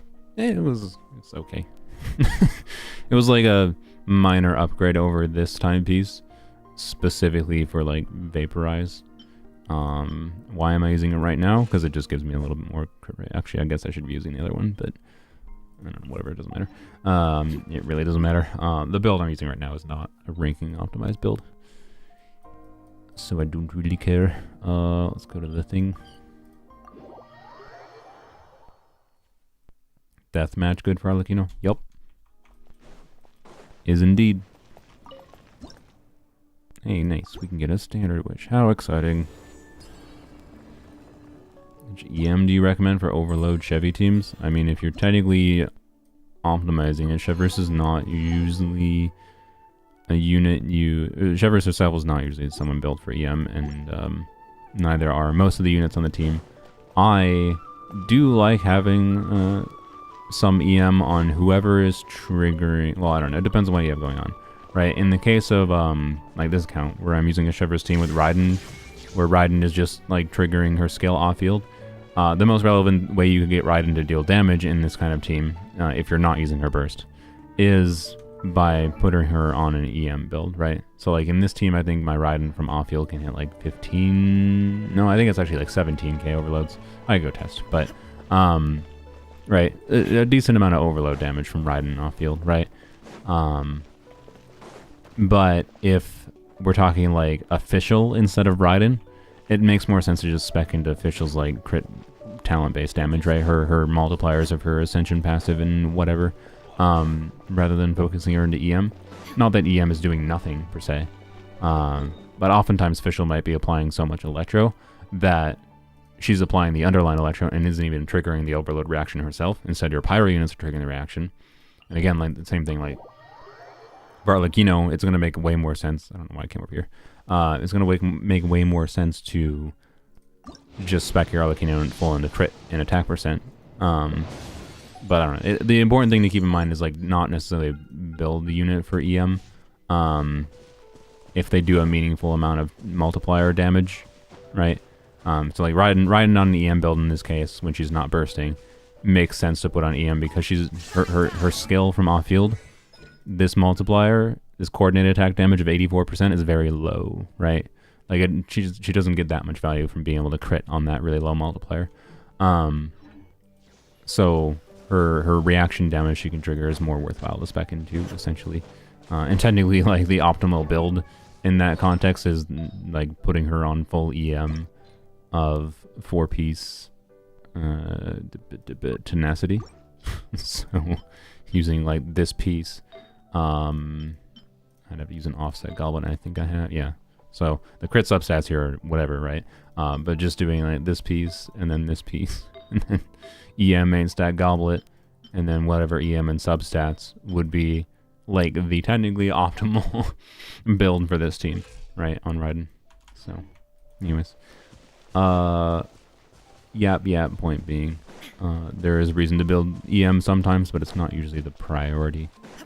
Usually Shevers' team's biggest downside, I would say, is that they still require meaningful investment into like crit-based DPS. What is that thing floating over there? You see it all the way in the distance? It's like a lamp. It's the lamp was visible before it was the box on top of it, or the box under it was visible. This is one of the challenge peoples. May as well do this. Is Kenichi worth pulling? If you really like him. If you get, if you didn't like his trial, if you didn't really like his trial, I would say probably not. Like, I can tell you I had a pretty negative first impression of his trial, and I still don't really enjoy playing him that much. He doesn't feel very good, but he has some pretty significant strengths. Like for example, Magu Kenki.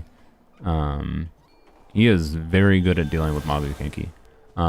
Because of the fact that he can just like I have to jump over. He can just lock on to. No, I want it. He can just like lock on to Magu Kenki. Like the auto targeting is a significant advantage with Kenichi's like range, right? You can shoot, and then the thing will home into Kenki. Even if Kenki is, teleporting 5 miles away. And that can be a significant advantage as far as like your ability to clear in some situations, right? So he has meaningful strengths, but the camera goofiness makes me quite disoriented sometimes, to say the least. Not like motion sick anymore, but disoriented in a way that I don't find super enjoyable personally. And I think he's kind of one note. He is all his gimmick, right? Do you like engaging with the movement gimmick? And I think that makes him interesting. I'm glad I have him because of the fact that he is interesting. Did I miss something? I thought I got all the coins. No, I missed 5 coins, but I still got SS rank. It's fine.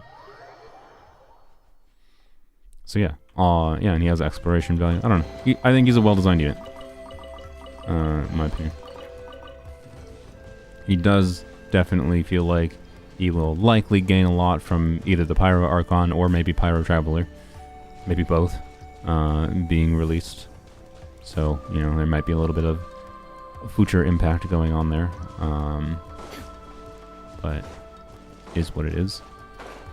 It's kind of been the case for many a unit in the game, but slightly more so for him, I would say. But he still has definitely functional teams, and a relatively easy build path option for a fairly strong unit. Yeah. The account fixing form is so question-packed. Not really. It's technically, like, if you actually look and think about the questions, and look at how you answer the questions, right? It's not like a multiple choice of, like, whatever. It's... The account fixing form is, like, obvious things that I need, like your account information.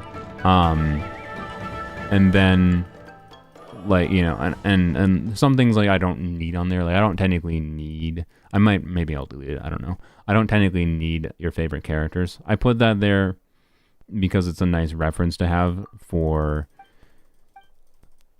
figuring out what to potentially build around, but it's also something like when I don't need in the form in hindsight, because when I actually talk to people about fixing their account, I can ask them if there's particular characters they prefer I focus on during, you know, at that point. I don't technically need to in the form. But I still think it's nice because, and the reason I did that is because I figured I might want to, you know, do account fixing videos potentially in the future. I still might do this, right? So again, it's still nice to have there. If, like, I focus on, like, an account that is, like, they're a DPS Barbara main, right? Like, that's why that's there. But all those questions are open-ended, right? So, like, the last few questions on there, you might feel it's a lot of questions, but it's actually, like, the same question multiple times over, ultimately.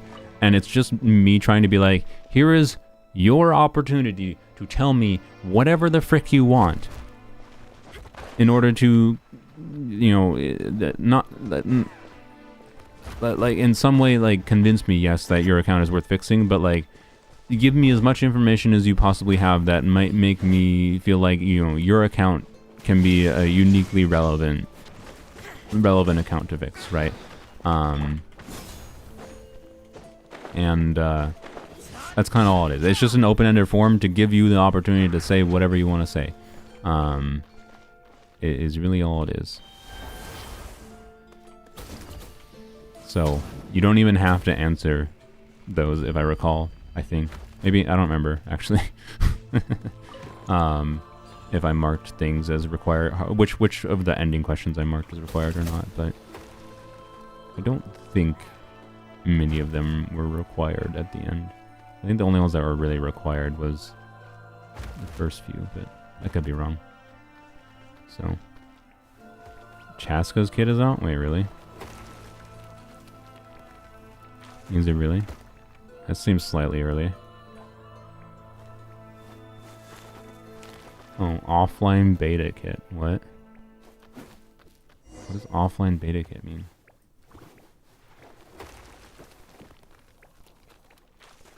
I mean, okay, so, like, simultaneously we're very close to the beta that I could believe this. But what is offline beta? What? Yeah, if she's Wanderer V2, that's not good, man.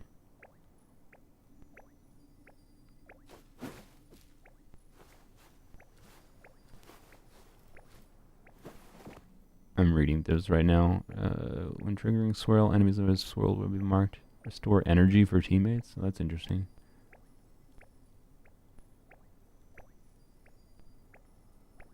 Huh.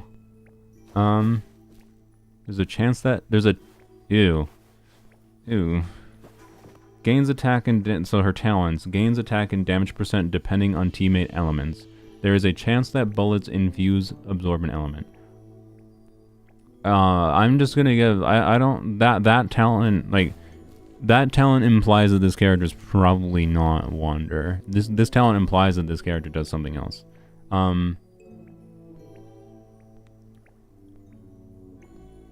Restoring energy for other teammates is a weird second passive. I wonder if she restores energy for herself at the same time.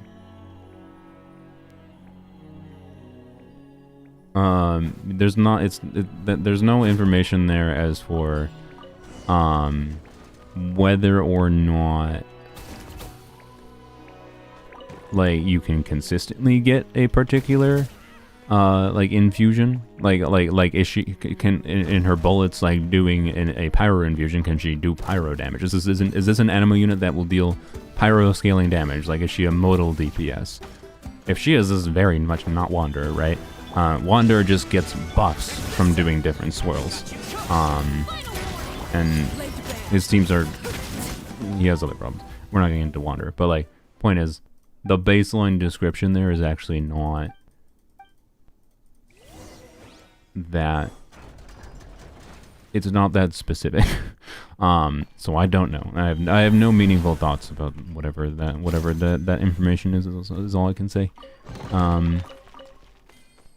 The talents make me curious though. We'll see next week what Chaska's kit actually looks like. Shannon's not out, and we have info for Chaska. We always usually get a little bit of we usually get info like about like some specifics like this leak of what the kit is like before beta, but then it's usually wishy-washy like this one is. It's usually not, they usually don't specify it's from the offline beta. I don't know what the offline beta is. But normally we do get like this information that comes out shortly before the patch, for whatever the next beta version is, right? Which usually like the 5.2 beta will be the same week as when 5.1 launches, right? So this is normal is my point. It's not really a WoW situation. This is the normal trend of like, we get some kind of baseline description that usually matches what the character actually functions like, but doesn't actually tell us anything meaningful for evaluating the character to any significant degree, is ultimately all it really is. Delete that. So, yeah, I don't know. I'm curious about it. That makes me more interested, not less, is kind of all it is, but there's no way to draw any specific conclusions about it. Restoring energy and the chance of infusion is weird though. We'll see. I have no stamina. Raiden, Shivers, Sungling, Bennett, good for on-field Raiden? Yeah. That's like the standard Raiden Shivers team. Good uptime on Shivers buff. Shivers' buff is up permanently. Like well, okay, not her attack percent buff technically. Her attack percent buff is up for 30 seconds. So after you do an overload, you do her hold skill and get a 30% attack buff. Sorry, a 30% 30-second attack buff with whatever percentage based on her HP. Like 30 seconds is longer than like any team would rotate for. Raiden teams would generally have 20-second rotations.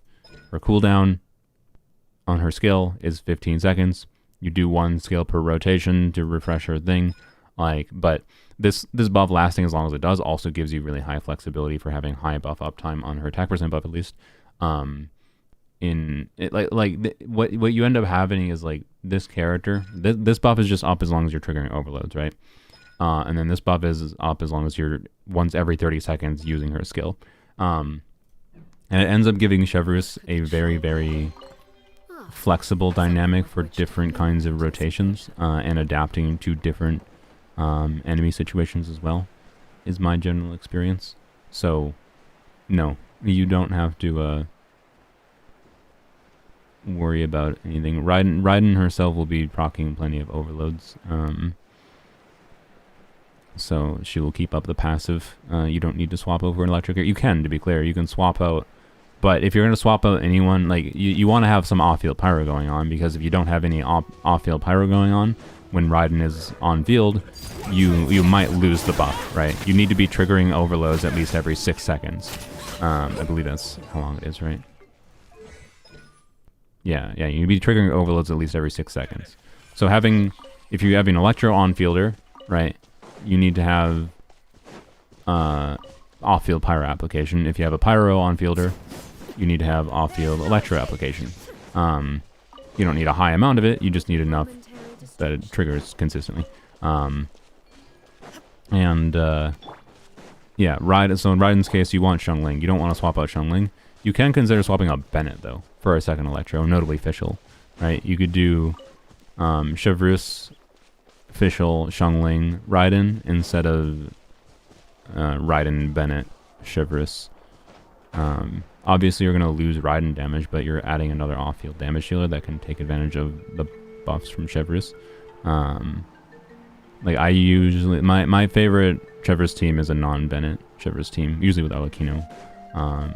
But I don't know. I'm going to switch over to my main account here, I think, in a little bit. And I can show that potentially. Did I ever get the... I don't think I did, because I don't think I finished the one quest, right? I think the last thing you get for the last... Really? Where is it? I don't remember where it is. Yeah, this.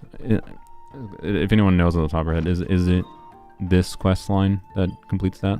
Maybe I'll try to finish that this stream. I wouldn't mind trying to do the whatever the pillar thing that's down here is. It's the different pillar, but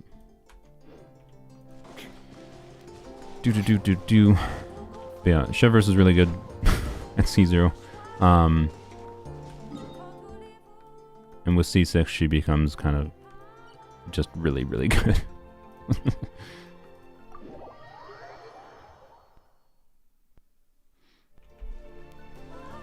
Okay, we're gonna get this. Wait, I also said I wanted to do... yeah, I want to do this. Okay, does anyone know how long this event takes? This is a short event, right? Clearly it's... right? Where is it? It's in Fontaine? Okay. Alright, well, we're gonna go start this quest line, I guess. And then we'll go do that event. It's super short? Okay, good. And then we'll go finish that then. So, and then I will try to... I think I want to finish this quest line. That's my goal, I think, with this stream. And then we will go to my main account for a bit. And that's probably the stream. Yeah. I wish I got... Like, I was looking forward, like, yesterday when I was planning the stream, and I made the thumbnail last night. I was like, you know, I'm looking forward to getting an onset goblet. Even if it rolls poorly, it'll be a little bit fun. And now it's just like, nope. Nope. Gotta wait. Oh well. Oh well. I want that chest, but I don't want to go over there right now. Hello. Why does Mahoyo do those camera angles? Yeah, I gotta look at this random NPC's chin in their low detail shirt. I think Chaska Banner would suffer as she's between Shilinen and Mabuika. Yes. Yes. And it would not surprise me if she's a fairly underpowered unit because of that. Like, if there's any like DPS unit that's going to be underpowered in Outland, it might be her, because of the fact that they know that a lot of people will have pulled for Shilinen, and then they know that a lot of people will be pulling for Mabuika, and therefore they won't even try to make the Pyro Archon or make her sell. The alternative perspective, though, is that they're going to make her really good, and unique in some way, like by being a weird modal DPS. Like, she could be one of the most fun units in the game, for a, you know, carry DPS, and if that's the case, you know, then their strategy is clearly, just try to bait people to pull for the flashy, really unique unit. They're probably like if Chaska is the modal Animo DPS that I've always wanted, wherein it's an Animo DPS that can change their elements based on whatever they infuse, and they deal damage based on that element. So she can be a Cryo DPS, she can be a Hydro DPS, she can be a Pyro DPS, and she can be a Electro DPS. That would be super cool.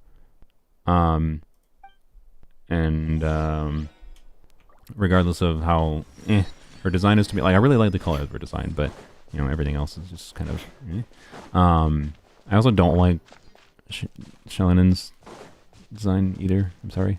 I don't know, it just doesn't look very good to me. Both of them have very gacha designs that I don't vibe with very much. I think you're supposed to use no. Yeah, you can't climb on this very well, but yeah, I did it anyways. Maybe was that intended, or was there a Yoshi here? I don't know. Anyways, let's go to this stupid event. Jaska gives you AI art vibes. So anyways, Monsters Lover, you said you don't really like Animo DPS anyways, but that's what I'm saying. I don't like Animo DPSs either. But Chaska might not be an Animo DPS. Chaska might be a choose choose Pyro, Hydro, Cryo, or Electro. A carry unit that could change their element, and that could be very relevant in different situations, right? Because like one of the most common things they do in this game is like, you know, different elements of like shielded enemies, and like if she could just change to a Cryo unit when you need to have, well, Cryo's a bad example. Change to Pyro or Hydro, right? And change to being a Hydro DPS when you need to get through Pyro Shield, and change to a Pyro DPS when you want to be able to, like, she could have some insanely fun and interesting teams, right? It's like the literal like first actual reaction mechanic I think they introduced you to in the game is Animo infusions, right? They tell you, hey, Animo Traveler can start doing pyro damage with their skill when you start holding their skill. And then they have just never made a unit designed around that, right? They have like given most Animo units some, not most, but a bunch of Animo units some kind of infusion. But it's mostly like supportive abilities that just like do some application, like Kazuha Burst infusion and Sucrose Burst, whatever, right? And that's useful. It is one of the most interesting and fun things about Kazuha is his ability to, you know, apply additional elements. But he's not a crit DPS, right? He's not a crit DPS that can like you can just swap them around to a different kind of element and deal different elemental damage for different situations. Like that's a really cool concept. I have no idea if that's what they're gonna do with Chaska. I'm still, based on the what we just saw a little bit ago, I'm still crossing my fingers hoping that's the case. We'll see next week. But yeah, they might never make that kind of character again. If this is what they're doing. So we'll see. I disagree with you. I love Shannon's design. I mean, welcome to reality. We are welcome to have different thoughts on what our visual preferences for character designs are. I don't like her design. I like her like flavor. I like that she's, you know, doing roller skating and she's like a DJ. I think she's got a great vibe. But I don't know. I guess like what my preference is I want more ladies with pants. I guess in this game, maybe that's the simple way to describe it. I don't know. Anyway, she's not as bad as like some of the designs I've seen in Zenless, right? Where it's like, hey Amber, where it's like Caesar giant ubas, and just like I like Caesar's design, and then the focus on the ubas is just like, why? Right? Lady with hands? Did I say hands? I meant to say pants. Pants. Not hands. But I do prefer, well, no, honestly, I don't know. Not having hands would be interesting. I don't know. That's all I can say. Why? Because it sells. Well, yes, exactly. And I understand that, and I'm fine with that, right? So, yeah, whoop. What? Why is it like... Here we go. This is what you wanted, Ember, right?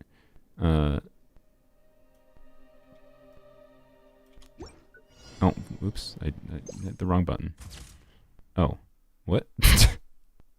Oh, wait, it's one of these. Oh, derp, I wasn't looking at that. Okay. Shoot. Perfect. This is the best photo. Okay. We can't do some of these technically. To be clear, the policy on Polearms Only has always been for events, for the purpose of, you know, getting Primo Gems for the future. If there's events like these that force me to switch characters, I do switch characters. So, you know, yeah, it must be a sword, 1500, yeah. So, like, it's Mihoyo's own fault that I can't, like, burst on Raiden, right? Like, there should be a check mark there now. Raiden is holding a sword, right? Technically, the weapon there is a sword. Like, that would be a way to pass this, but it's Mihoyo's own fault in my opinion. So, anyways, point is, for these events I have in the past, technically this has been one of the instances of breaking Polearms Only rules, but that's because, you know, I think very, very early on, I think I had people vote or decide. I think it was not like a formal vote, but it was like in the comments kind of thing. At least it was like, do you guys want to allow me to switch to non-Polearm units for getting Primo Gems for characters with events like these? And the answer was yes. So, anyways,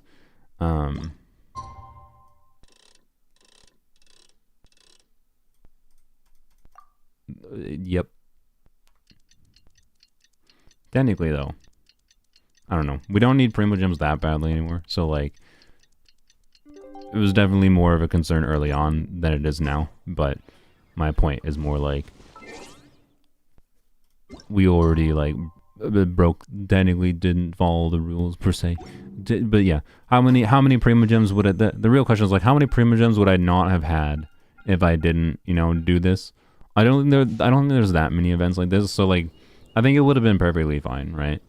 At the same time, to just never do these events that required, you know, a sword unit. So, anyways, but it was a community decision, not mine. In designated area. Oh, right here. Okay. And then press button. Wow. Wow. Okay. Get out of here, dang sword lady. Get out of here. You don't deserve to be here. Yep, true. Challenge over. Time to start over. No, I mean, if that was the case, would have had to start over forever ago. Oh, there's a lot. Jesus Christ. Okay. Well, it's going to take a second if I'm going to be this slow at it. Wait, I should just use the menu to target things. Where are we going? Alright. What kind of character, kit-wise, would you like them to release in Genshin? I mean, I've said for a while that I wanted them to make an Animo DPS that can change their elements, so since we were talking about that, an Animo DPS that can change their elements. Can I fly up, please? There we go. I think that would be very cool, right? But other than that, I don't know.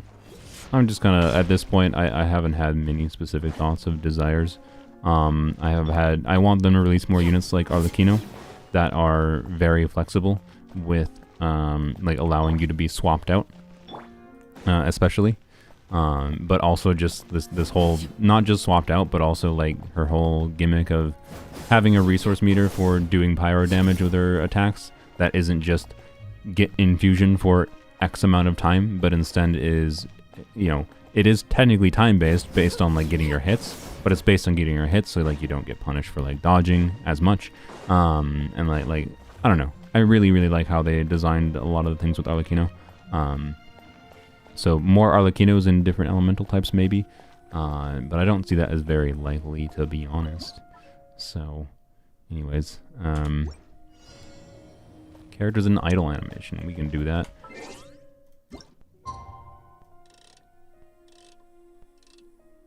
There we go. But yeah. Other than that, I don't know. Obviously, more pyro units, more attack buffers would be nice. My main wish at this point is probably just for Mihoyo to balance things well.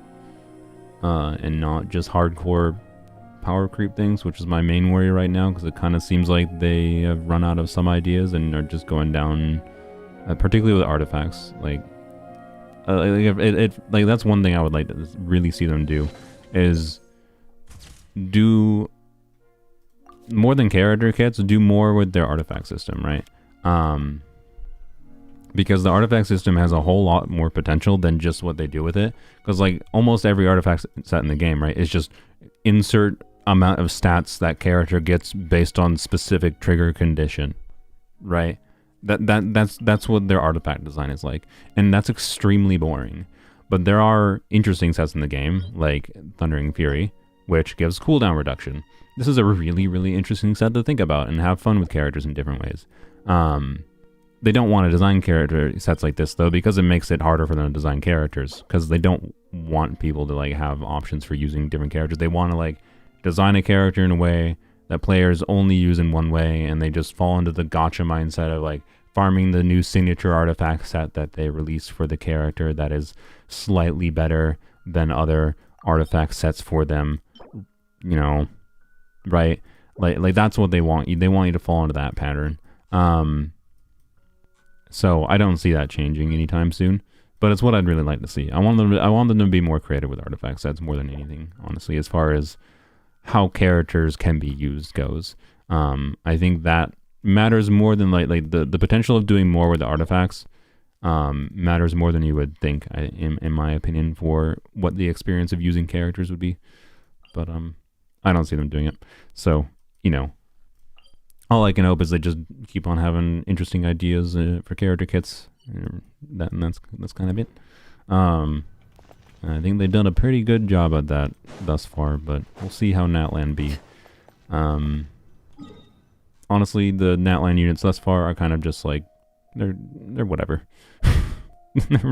they're like, I'm glad they made a Hydra unit that's focused on vaporize. I think it's fun. I like that they're doing movement focused gimmicks, but as far as, you know, unique ideas go, they're not that crazy or whatever. What am I doing?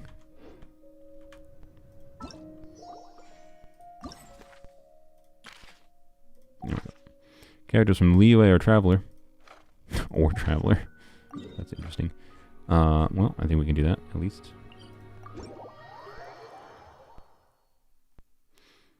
How would that work in the game? How would what work?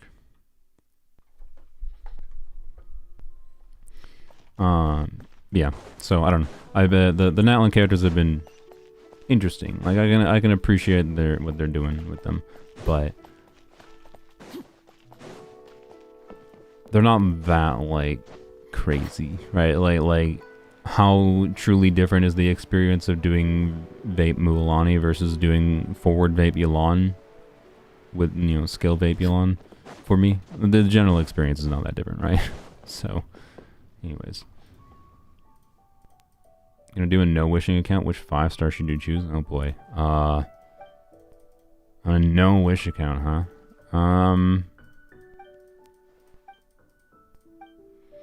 That is actually a hard question to answer. I don't know. What do you get for? I mean, it depends how long your no wish account has been going for. What characters you have? Because if your no wish account has been only going for, you know, since this patch, it really depends on what future characters release.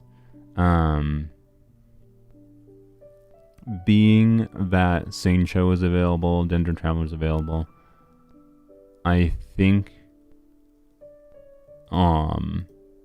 Kaching is probably the best bet. Because, you know, Dendro things. Kaching's performance, though, is going to be a little bit, like, as far as high investment, is going to be tied to whether or not you get Fischl for free eventually in the future. Which is not a given on a no-wish account, right? They did run Fischl for free, I think, 2 years ago during the Archipelago event. I just put a fingerprint on my glasses. I'm going to wipe that off. Yoink. Yeah, I don't know. Saincho's available? Yes, he's a Leeway character. You can get him for free. Lantern Right exists. Enter camera settings. Leeway or Traveler.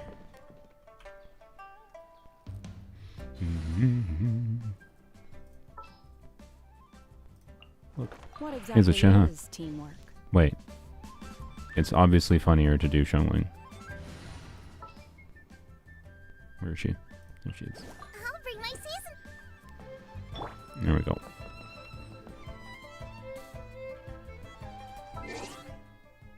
Can I do a pose too? No, I don't think I can, because I don't think I can press the camera button in the camera mode, unfortunately. Yeah, no, I can't. 10 o'clock to 14. Okay.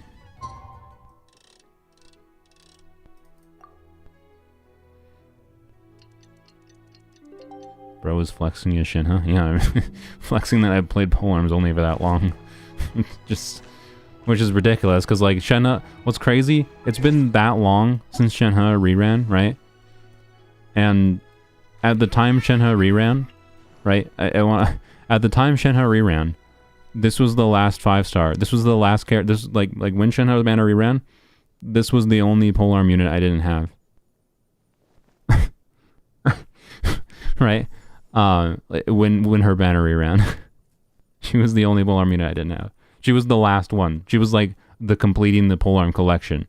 After Shenhe's banner was the point at which Polearms Only transitioned to, oh, now we only need to be concerned, well, not only, but we only needed to be concerned with new polearm units releasing, as far as 5-stars in particular go, and then maybe getting, you know, like C2 Raiden or whatever in the future. And it ended up that like we ended up losing a 50-50. I don't remember why. I think we were wishing for Mika, because Mika was on the banner too, which he was a new unit, but he was a 4-star. And we ended up wishing for Mika, did not get his C6, but lost a 50-50 to Mona, and then we saved that guarantee all the way to Raiden Chevro's banner, right? So, anyways, yeah, that's insane. Why don't they rerun Shenhe? Whatever. Take a picture. Look at that. All Xiangling. It's Xiangling. It's Xiangling. I don't know, that one's funny to me. Oh boy. Alright. Perfect. Couldn't be better. I like the idea of we're just like, we took the picture and we're just like, thanks Xiangling, bye. Keep holding that pose for a few years. She deserves it. No, I'm joking. Polearm, sweet. I would be over the moon if we only had to technically break the rules for one of them. Actually, if we only had to break the rules for one of them, that would make me feel bad. Because I would be like, oh, if I only had to like sacrifice not getting one of them, I would have just not done that one. But oh well. Sure heading the right direction. Been so long since Shenhe rerun that you have 70k Genesis crystals. I mean, the reason you have 70k Genesis crystals is because you have literally wasted money in your paycheck. for stock, like it's that you know, most people would be like, oh, I have spare money from my paycheck, put it in my bank account, invest it, whatever, because that more money can become more money. You're just like, nah, Genesis crystals for Shenhe. Like, no, don't buy crystals. So, just saying, that's the actual reason. Oops, hello friend. Alright, yep. Must be polearm in idle animation again. Where's the spot? Oh, it's right here. Alright. One big pack a month and they still don't rerun her? Yeah. I mean, surely you'll get her C6. Right, what are you at? You're at C2, right? So, yeah, I mean, 70,000 Primo Gems probably is enough to get C4. Probably. What's the worst case scenario? 600 wishes, right? I think you have C2. So, yeah, 600 wishes. Which is... That's a lot, though. I think you technically don't have enough for worst case. Right? 70,000 divided by 160 is 437, but... Factoring in the fact that you should get some earlies, that should be enough. Plus, I presume you might have some other Primo Gems available. But although those I'm guessing you're using on Shilinen. I'm just gonna pronounce it incorrectly until my brain adapts when I actually play the story. What do we do? We need to select the menu.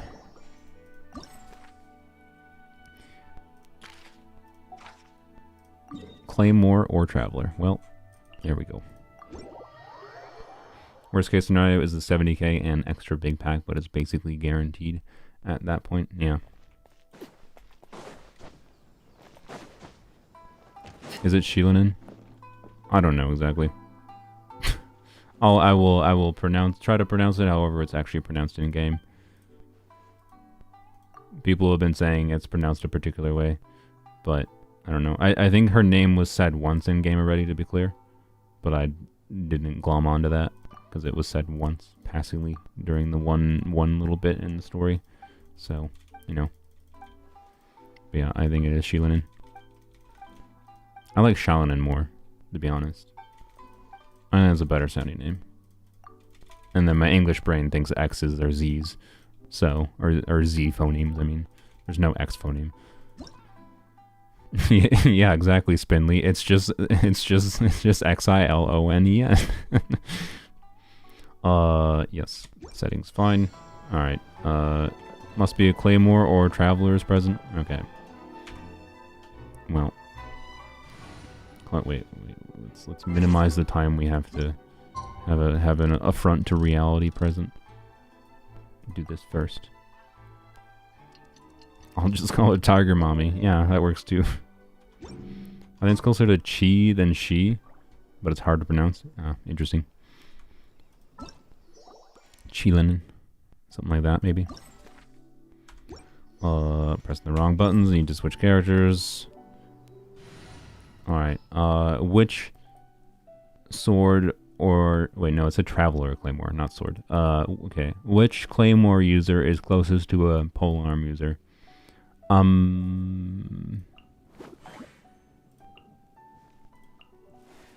I'll be honest, I think Claymores are the furthest thing, like...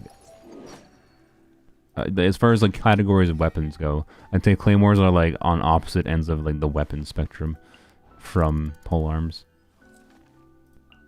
So I don't know if there's anyone that actually makes sense in that, in a thematic sense. Like, but who is there any Claymore unit in lore that has used a polearm that anyone knows about? Like, has Diluc used a polearm in lore? Who's the lore peoples in chat that know this kind of like deep cut lore? that like, you know, yeah, there's a Diluc storyline that tells a story about Diluc training as a child with a polearm or something. Right. That's what I want. I want deep lore cuts that tell me who used the polearm.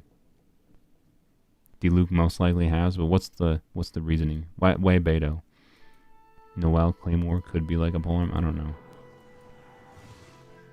Tartag used every weapon outside the bow. Well, unfortunately, I don't have him.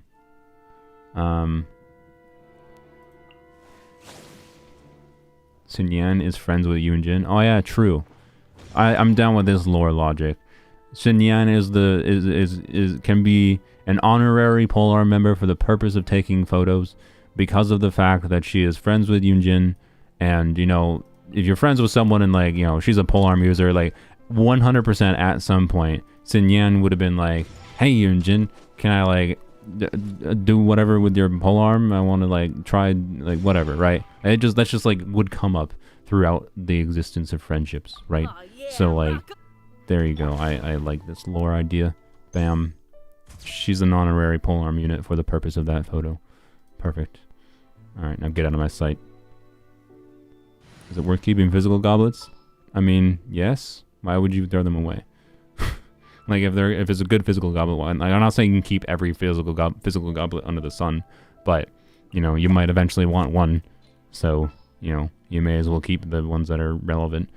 Get out of my sight. So, you know. What is the situation? Watch me have to switch back to her in the next one. Nope, never mind. Sweet. Wait, no, right there. Sun Yan is a loser musicer in Genshin. One performance in Lantern Right, but the people watches in this moment for Hu Tao. I mean, sure, I guess. I don't know. I think Sun Yan's had equally memorable moments as far as music goes in the game compared to Hu Tao. I don't think Hu Tao's rap was that good, but I don't know, people liked it, so I'm not saying it was bad, but... Wow. How exciting. That one was actually kind of almost framed well. That one was not. Alright. Yeah, that was actually decent. The polearm is a little bit out of the way, but it's fine. I also think the Staff of Scarlet Sands actually worked really well with the blending it with like the orange background too there. So that was actually a pretty dang good photo, methinks. You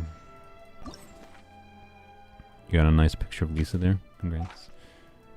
Your Lisa deserves her nice pictures. Teleport here. I have not rolled the goblet yet, Delinum. I did get the elixir that I needed, but I had to change the reason I changed the title and thumbnail, if you watch earlier on, was because I realized that I can't. They won't let me. I would love to make the goblet right now.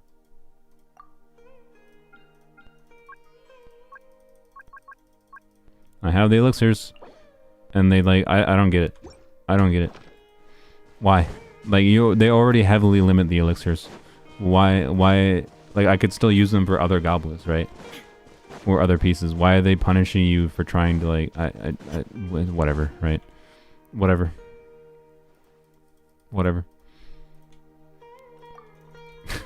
So, yep, we have to wait a few days. It was not my plan when I started the stream. I probably would have had a different concept going in for the stream. I probably would have just been like, we're exploring, and then I would have just vaguely talked about it, and then we would have actually done it next week. But now, I didn't have time in the moment to like completely change the concept of the stream, so, you know, is what it is. Yep, there you go, perfect. They took every liberty to make sure the transmuter can't be cheesed. Yeah, they took every liberty to make sure that you had to spend a lot of time farming still. Power of Dendra or is the Traveler? I can do that. I can indeed do that. Let's do MD. I'm quite flattered. Yeah. I really like Emily's voice actor. Voice acting.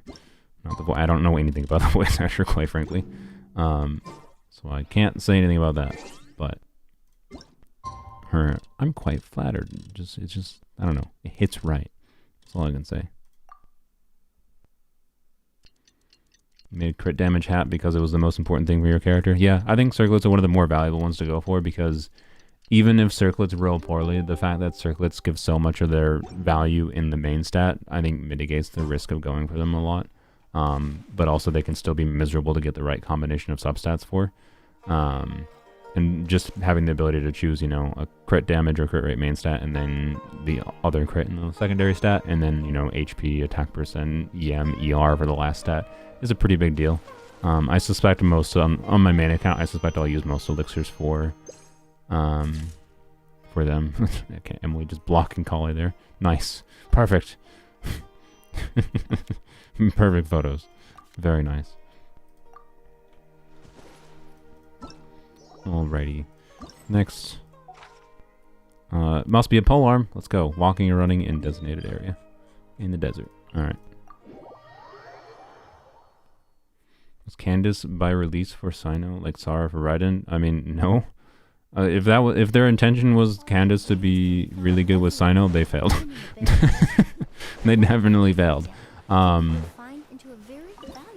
But you know, wow, how exciting!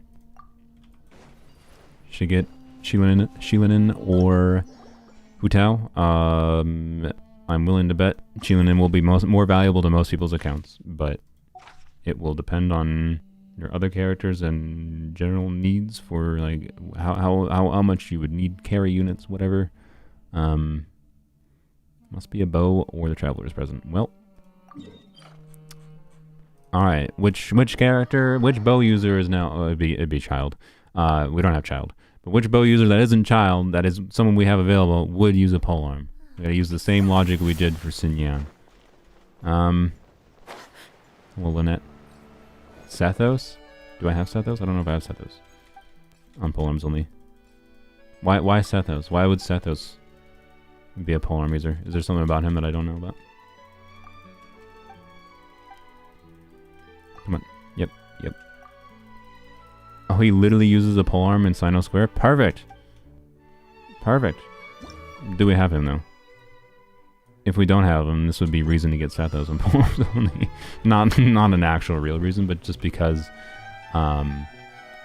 it would be... He's an honorary Polearm member, right? For that purpose. I don't think I have him. Sad. No, I don't. Rip. Okay, who else? What other bow user? Other bow user? Yeah, I guess Tignari, because he is also friends with Sino. I don't know if he actually uses a polearm, but we could do the same reasoning. Yeah. Why Sara? Why Goro? I see mention of Goro too. Did Goro use a polearm at some point? Why Goro? Yeah, Sara trained with the Shogun, did she? I don't know, maybe. I could see any of them, yeah. Well, not Goro. I don't really get Goro right now. I think I like Sara as the idea, though. Sara's already like a military lady, right? She already would have like probably trained with different weapons, and she's a fangirl for Raiden, so like, yeah. With you Yeah. all the way. Congrats, Sara. You get it to be an honorary polearm for like 2 seconds. Why does it have to be 2 a.m.? Goro is military? I know, but I don't know. The let's be real, the Watatsumi military is a fake military. Nice pose. It almost looked good. Like if this was a little bit wider framing, that could have looked kind of great, honestly. But almost. All right, get out of my sight. No, not you. What is the situation? And next. Power of Hydro. Charge attack. Can do. Gladly. Yes, Arlecchino C6. On Polearms Only, not my main account. I do not intend to... I actively do not want Arlecchino constellations anymore on my main account. She is more than strong enough, and I actually like how she plays at C0, C1. And I prefer there to be differences in how I can use the character slightly between the accounts. It makes it feel more relevant for me to have them on both accounts kind of thing and use them both for a character I really like. Candace. Stay close. Hello. Alright, whoops. Yeah, whatever. Oh, that's a little annoying. Wait. Does it count when I just... Oh, no, that didn't count. Ooh, this is a little bit of a tricksy one. Because, you know. Alright, I think if I... Perfect. Perfect. Perfect. Oh, that was actually almost like it, man. There is something like I could get a really cool image actually doing this one with like if I managed to like get Candace like spinning around out of the charge attack animation at a certain point. Like, that could actually be a kind of cool image. I might faff about with that a little bit more. But yeah, this one is just obviously funny, but you know, just imagine the camera facing the other direction, right? For this one. That could have been cool. But anyways, we figured it out. And last one, Natlan. Must be a sword. Oh. Okay, what sword unit? I know we already used Lynette before, but we're going now with the logic of sword unit. Sword unit that is associated with polearms. Think you can tweak the camera position? Yes, I know. That's why I was saying I could mess around with it. But we're talking like I'd have to tweak the camera position trying to predict when I click the button, right? When I click this, right, relative to whatever the position is for that it gives, based on like her exiting that animation. Like it would not be an easy shot to get, methinks. Paimon, ew. Traveler because he can recruit all these polearms and this is his spot? Maybe, yeah. Maybe. I don't have Kazuha. It has to be a character I have on Polearms Only. I don't have any non-limited polearm characters. I only got 4 stars in standard banner characters. Kaya because he's the cavalry captain.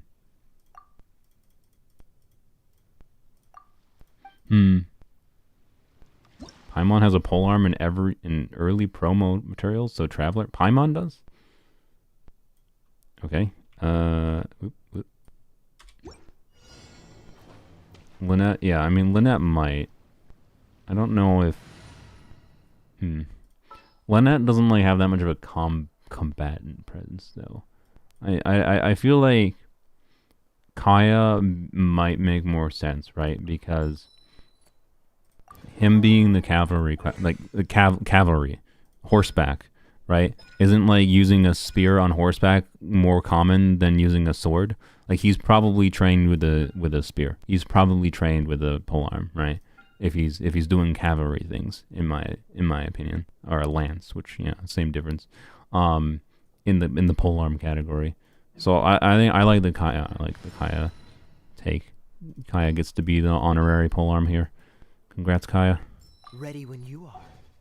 Don't say that. Don't say it like that. All right, flip your coin or whatever.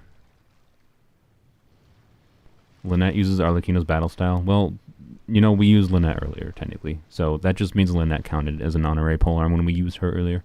Can you do your idol, dude? Bam. Okay, that's an angle. Sure. Perfect. Well, we got one good picture with Raiden at least. Get on my site. There you go. All the units that we used were honorary polearm members. That's what I say for it. Oops. I deleted the wrong one. The campaign begins. So we technically broke no rules. They have used polearms in the past. They're not allowed to be used actively, but they are allowed to take photos. There you go. That's the logic.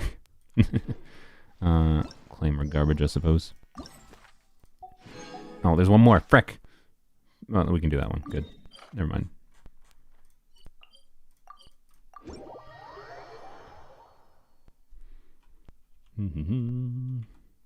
On D&D, a lance while on horse is a one-handed weapon.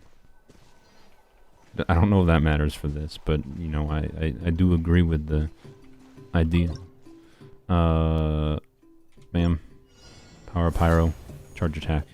Okay, so this is the same problem as we had with Candace, except, I think... Nope. Okay. Yeah, I forgot. She jumps forward a lot. You're actually more annoying than the other ones. Okay. Let's do... I kind of want to land... Well, I can do it. Okay, maybe like right here? No. How about like right here? Perfect.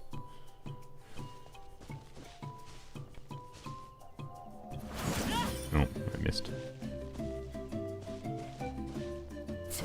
Oops.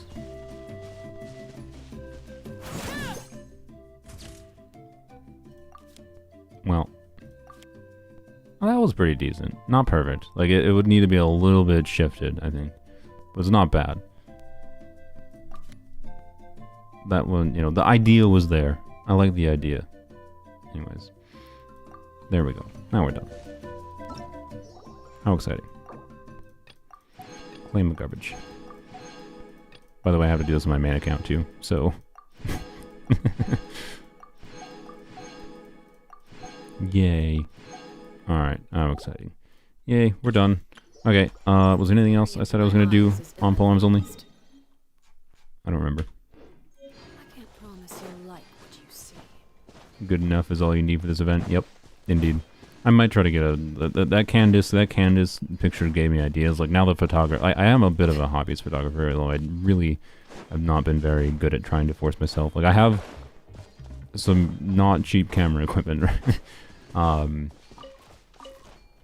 And I do not use my camera enough, and I want to use it more, but it's mostly a problem of, like, the area I currently live in is just, like, a generic-ass, boring suburb, and there's nothing here I want to take photos of, quite frankly. Not that I couldn't find anything within, like, walking distance, so, like, I have to, like, drive out somewhere. Like, I have to, like, make a plan of it, right? And it's a lot harder to casually engage in a hobby when you have to like spend a day making a plan around it, right? So, anyways, point is, it triggered my hobby, my photography hobby's brain. I now wanted to spend 30 minutes trying to get a perfect photo. So, anyways, same.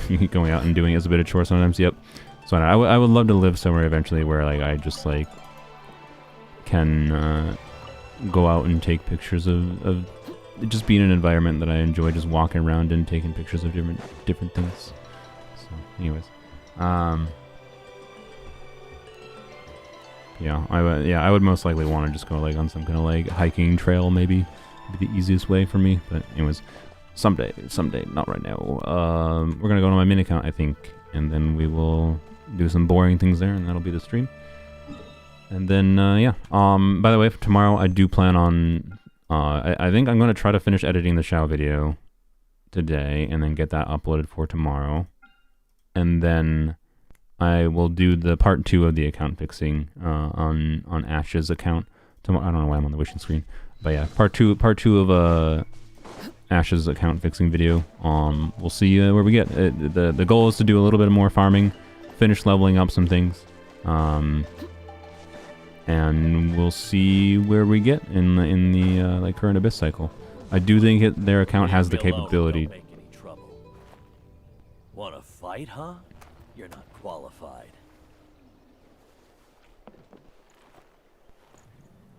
Honestly, very intimidating. I don't know if you didn't notice. He's like, I walked by him. He's like, you know, blah blah blah. Leave me alone. You want to fight? You're not qualified. Like, anyways, yeah, I'll switch to my main account. And welcome, turtle. And then yeah, we will yeah, account fixing, finishing the account fixing on Ash's account tomorrow. And we'll see how that goes. That'll be interesting. Hopefully it will not be 7 hours again. Yeah, I hope it won't be 7 hours again, because that was exhausting. But we'll see. We'll see. Yeah, that was definitely a nice little touch. I hate governments. Why are you saying you hate governments? What does that have to do with anything we were talking about?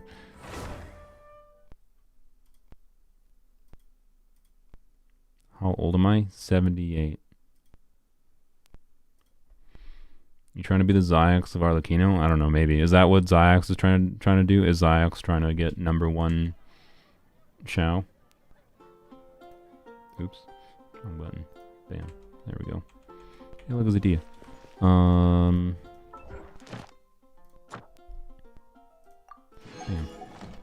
I did log in and craft some resin when I... Wait. Oh, I crafted 2 mini. Frick! When I logged in before, I didn't mean to craft... Oh, I know why that happened. I intended to only craft 1, but the thing defaults to if you can craft multiple resin, it crafts multiple resin now. Oh, whoops. Dang it, I wanted resin for Rosaria farming, and among other characters. I actually went through and starred all the characters that I intend to level in some form or another, eventually, whether it be for videos or otherwise. I should probably work on Amber, actually, now that I think about it, over Rosaria, because now that I have C4 Amber, like, I want to level Rosaria, just for different reasons, but realistically, like, I'm probably not going to make a video about Rosaria in the short term here. And so I think Amber is probably actually my priority. I should try to farm for her final ascension. So, you know, we'll do that. But, oh well, I guess that's what we're using my, thing on. Don't do resin refreshing, to be clear. I'm doing that, so, you know, I can do things like leveling Amber for videos. Will it be an early stream? Yes. I plan on streaming, or I plan on scheduling the stream, tonight. So you can keep an eye out on it, but it will start at the same exact time that the previous stream started at, or very close to the same time. So it'll be like 9 a.m. Central Standard Time for my time, I believe, or 9:30. No, wait, I'll double check. I don't know. Either 9 a.m. or 9:30 a.m. Central Standard Time But whatever time zone that is for you, I don't know. If you go check on what. If you can check that. Wait, can you check the? I don't know. I don't know if YouTube will show you the exact time the previous one started at, but yeah, it'll be scheduled. Is my point. I will probably also put it in my Discord tonight when I schedule it for people to tell you to notify them or whatever. Pyro Regisvine is over yonder. Is it 2 p.m. for you right now? Yes. Well, no, it's 2:30 technically, but. I don't really have a favorite character, but if you're going on the characters I most enjoy playing lately, I would categorize Dia, Arlecchino, EI probably in my group of favorite characters. Freena's up there too. Chevers is up there. Emily's probably up there at this point. The more I use Emily, the more I like her, kit-wise and characterization. Although she's barely present in the story realistically. But yep. I don't know. I have a lot of characters I like. Crazy. I know.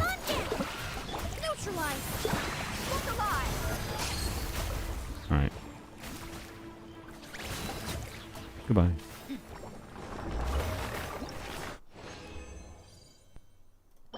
Who has your favorite backstory? Probably Arlecchino. Yeah. Yeah, probably Arlecchino or EI. Or not EI. Farina. Arlecchino or Farina. But probably Arlecchino. I think Arlecchino's is better. Teleport here, I guess.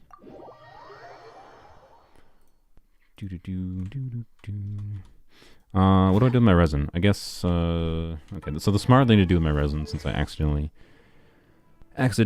condensed it, I think I can farm Shilanen's talent materials. Where are you, my dude?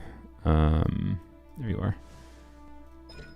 Tomorrow? No, Friday. Okay. Well, what do I use it on then?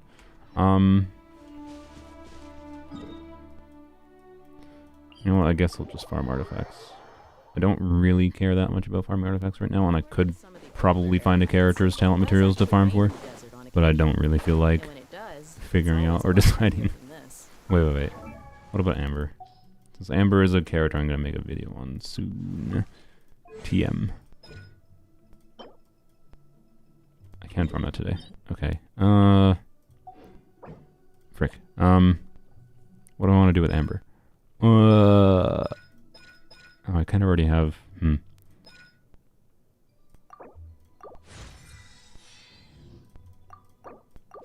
I just have enough to take her? Like, if I can get her to 6-9, it'll be 6-9-9 technically. I'm not going to take this past level 6.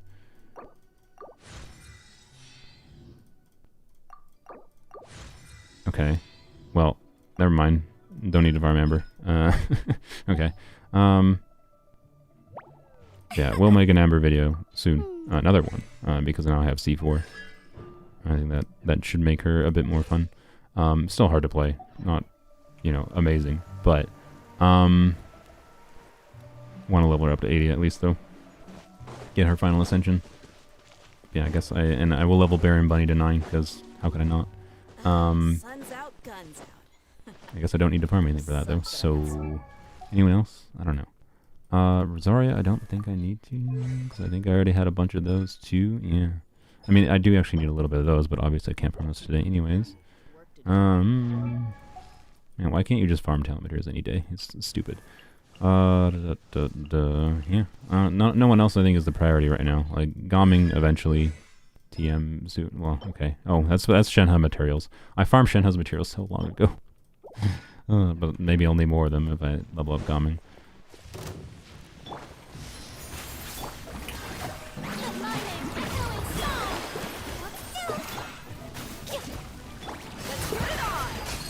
Could also maybe do.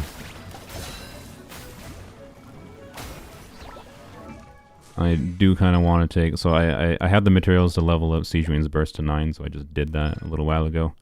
So I'm enjoying using her bursty DPS playstyle with this Dia team a lot.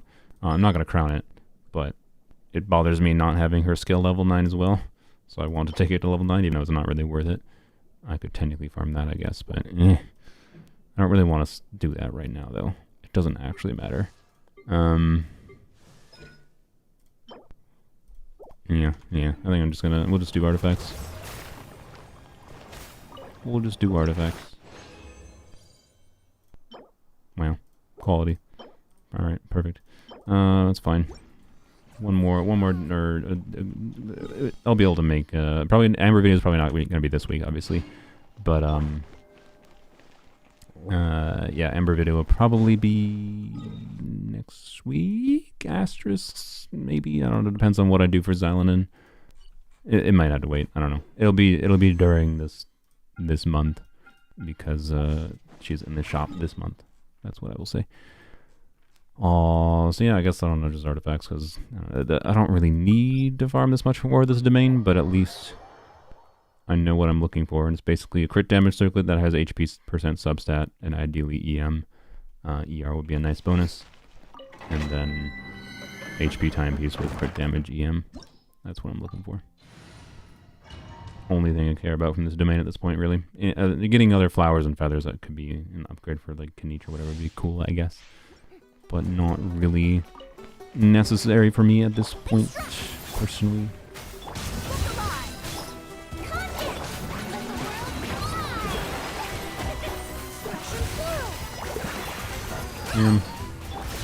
And now we just let her die.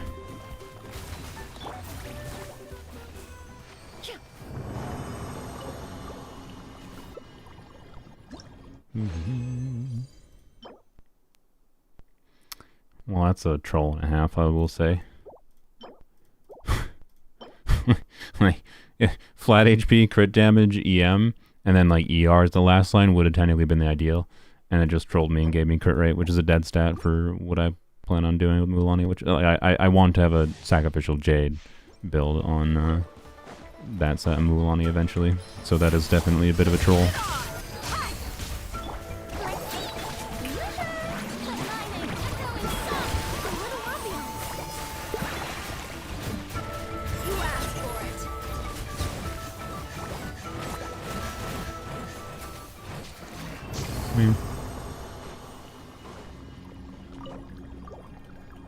Finally, after patch 1.8, I can use Shungling without Bennett, without Fav. What do you mean? I don't think I care. A feather was good for Shonen. I don't think she needs defense. What? A feather? You mean like I already have this. I'm like, yes, I need crit rate ER. That's what I need. I need crit rate ER. Like, whatever the frick this was, I don't care about defense percent.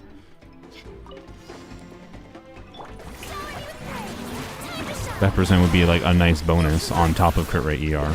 If it had crit rate or ER with that percent, I would try it.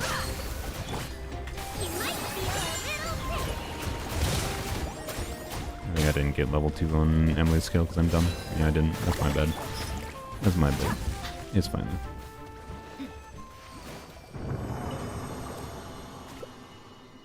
though. Are defense artifacts any useful? Or useful at all? On units that scale with defense there. No, I think I don't care about this. Well, no, I already have a high. I have good options in flowers in that set. That could be a compelling off piece for some situations, right? So like, you know, I would still say that piece is like worth considering keeping because it's a 4-line.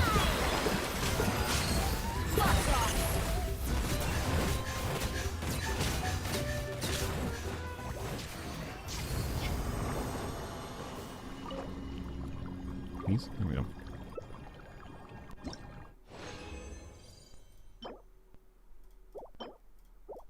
Oh, really?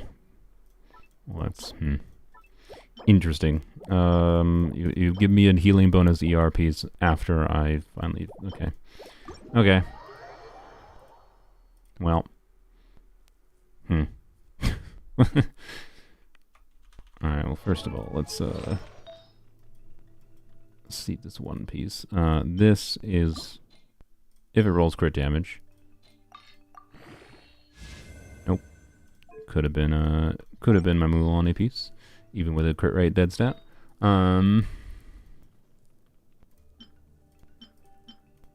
Yeah, I have, okay, so currently my plan was to use this piece on my Shilinin.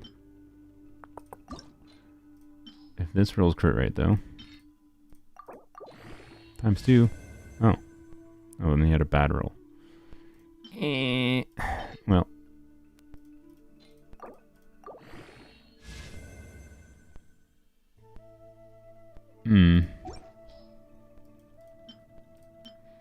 I don't know if it really matters, ultimately. Like, the main reason to keep this piece is honestly... Like the lower crit rate rolls don't really matter for the... Like, it's not going to make that meaningful of a difference for, like, triggering Fav, right? That's the only reason I need crit rate. Like, if he gets one more crit rate, or one more ER roll, like, absolutely, this is a great piece. It's just like, okay, what off piece does that even enable me to use? Like, I guess it would let me use a better like, defense percent goblet or something instead of this one. Like, I could use this one technically, but I don't really need more crit. And technically it's worse because I don't have, it's less ER. So like, and this I'd rather just keep on Yunjin. So, I don't know. Like, does it even really do anything for me? I guess on principle of it might still be good to have, and like then I have my Maiden's piece available if I want to have a Maiden's build going. I don't have to worry about stealing it from Shilinin. Like, it's nice, I guess. So I think I will keep this. It is not a very exciting artifact to say the least, but okay. I mean, more crit rate is not really what I think I needed on that, but hey. It's a usable piece for her. That existing crit rate circlet could be fed into this new one, but I don't think I will. All right then. Yeah, let me double check my pieces. So now that I have that though, like let me look at, because is there any pieces I can throw away for my scroll set? Oh, I never looked at the scroll artifacts I got on Polearms Only. Or the scroll and obsidian artifacts I got from the frickin' thing. I guess we'll end the stream with checking those, because that was stupid. I should have checked those. They might be good. Ever going to make a hybrid Raiden build review? What do you mean? Not that many people are doing hybrid Raiden. It would be, like, I don't know. I could maybe collect specifically people's hybrid Raiden builds. But, like... If you're asking if I'm going to make a video on my hybrid Raiden again, yes, I'll probably have that this weekend. Probably. I haven't recorded it yet.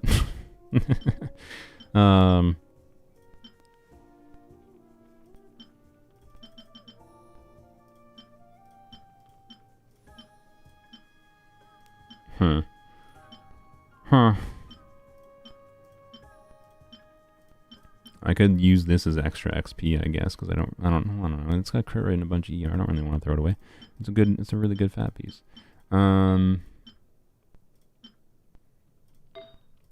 Yeah, like, I don't know. I don't even think that really does anything for me. Unless I switch to a different goblet for Shilinin. And then I could use this as XP, because, like, this goblet is kind of whatever, right? Like, if I don't need the extra ER roll, I'd be losing 3 ER rolls, though. And, like, Shilinin's ER needs can be pretty high, right? And when she's solo Geo, in some context, it depends on what you got going on the whole team, obviously. But if I switch to, you know, this, right? That's 10% ER that I lost. And then if I switch from this goblet to like that other goblet that had even more crit, like, yeah, even more. Like, I don't know. I have enough crit rate subsets. I don't think I need. I don't know. Anyways, I guess I might be running 5-piece. Like, I might be running 5-piece on my Shilinin right now. And like, I could throw this away and do another artifact, but like, because I might have, you know, crit rate ER. Actually, let's sort by ER crit rate. Yeah, like I could use that technically. if I need more ER or something on her. But yeah, anyways, doesn't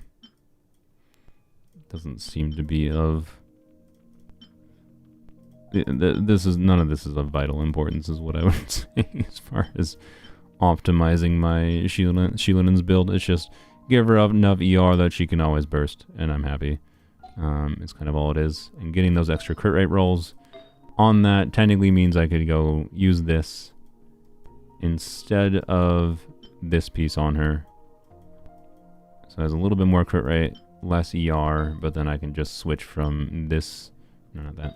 I can switch from this to, you know, yeah, this that has 24% ER. So it'll be a wash, basically, but a wash that lets me free up this piece to be available, which is an upside, because then I wouldn't, like, it would be annoying if I ever have to switch to a Maiden's build for whatever reason, to have to constantly take Xylanen's artifacts and then switch things around. Like, it would be nice to just have a build that Shieldenen is just always on and I never have to change it, right? That's my ideal that I'm reaching forwards.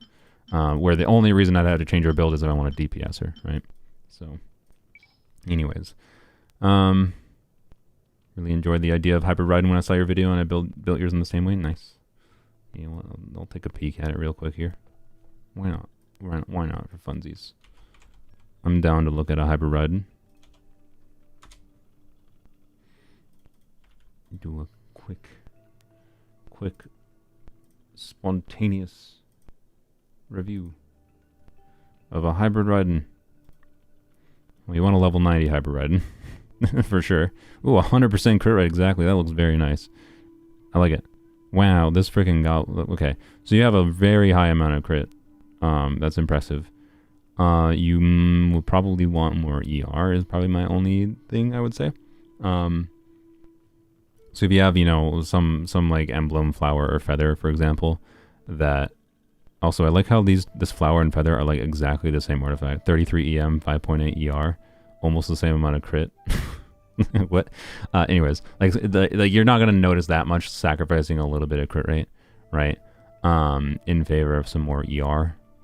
I have found that I prefer having a bit more ER. So yeah, I like it. Very nice. I appreciate you doing hybrid riding. Hope you're enjoying using her that way. If you are doing hybrid riding though, at least with Dendra units, you will want to have her level 90. Because transformative reaction damage skills on characters' base level on top of their EM. But yeah, you got a really good balance of crit stats and other damage stats, for whatever, right? Actually, you don't have much attack percent, but that's not the end of the world. This EM goblet is ridiculous. This is like a absolutely perfect goblet for her. Yeah, if you have either a timepiece, a flower, or feather that has, you know, less crit rate, more ER is, I'd say, the main suggestion I'd have. If you were having issues bursting consistently on her, I have found that I like having around 200-ish. But yeah, I like it a lot. Appreciate others joining me on the hybrid riding bandwagon. It's not that big of a wagon right now, but you know. I will probably try to do a character review stream, yes, on Sunday, I think. I wanted to look at if I had better DPS Shieldenen options here. Maybe that piece. Like my flower right now for DPS Shieldenen is like fine. This is also DPS Kachina pieces. Same thing, same as that thing. The main problem is I don't know. Obviously my timepiece is very good. I do not have an onset goblet, and my circlet is pretty good, but I don't have that many like crit rate substats. So, and I also like DPS Shieldenen is gonna have some ER needs. So I don't know. These pieces are not bad. It's just like with ER needs, I am not sure. I'm not gonna throw that away. That could be a good piece, but don't need that for her. This piece I could level up, right? And it could be better, but then what does my crit rate look like, right? And I don't know. ultimately, like, if I have crit rate issues for DPS Shilinin, I could switch to, you know, well, I really only have Jade Cutter in this weapon.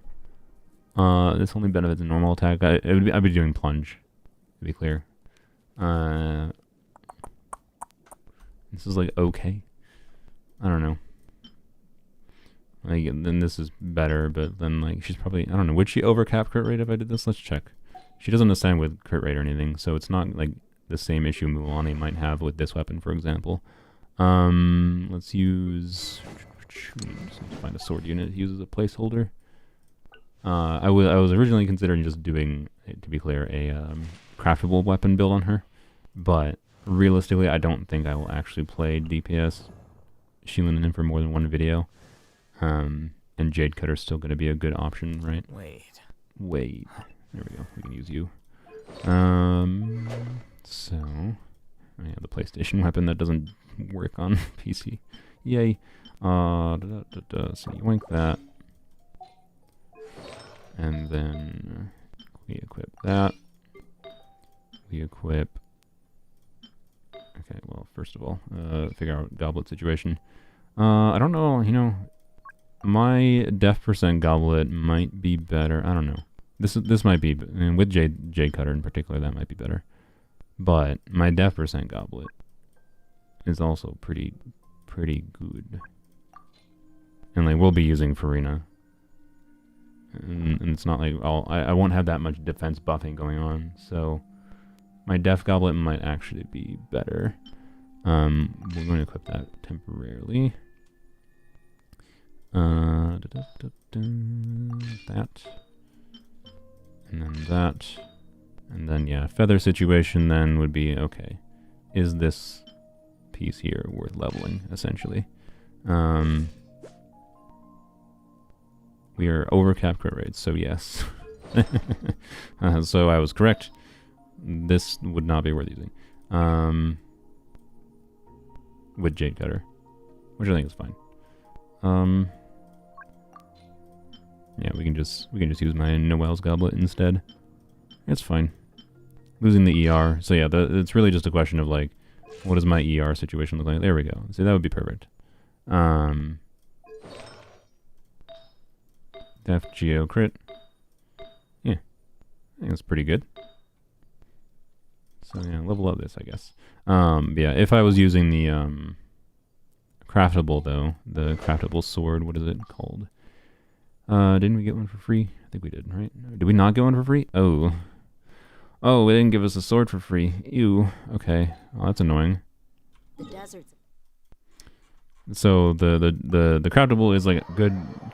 It's not like it's a very like, to be clear, your priorities are basically gonna be for Shilinen's weapon is like, if you have her signature, obviously her signature, for normal use case on her, or Fav, and if you don't have those, then you can kind of like, you could do like Freedom Sworn is a good option, I think. Or you can cope with the craftable, because at least the craftable will increase her healing, is the idea. This is the wrong direction. But, yeah. Anyways, I don't think, I might only, do I have any, I don't know, what are the materials? What are the materials for this stupid crap? Yeah, we can claim that, that's fine. Wait, I don't even know the recipe.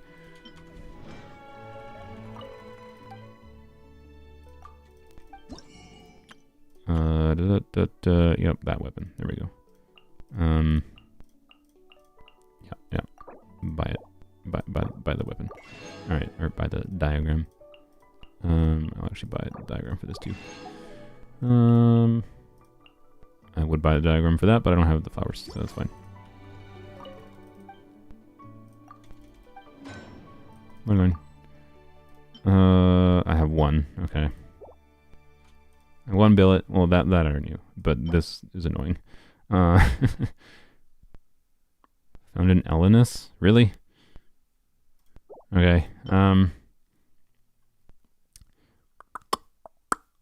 Yeah, I think I'm just gonna use a Jade Cutter build for Cloud Retainer or Cloud Retainer for Xylan and I do not think I'm going to bother trying to.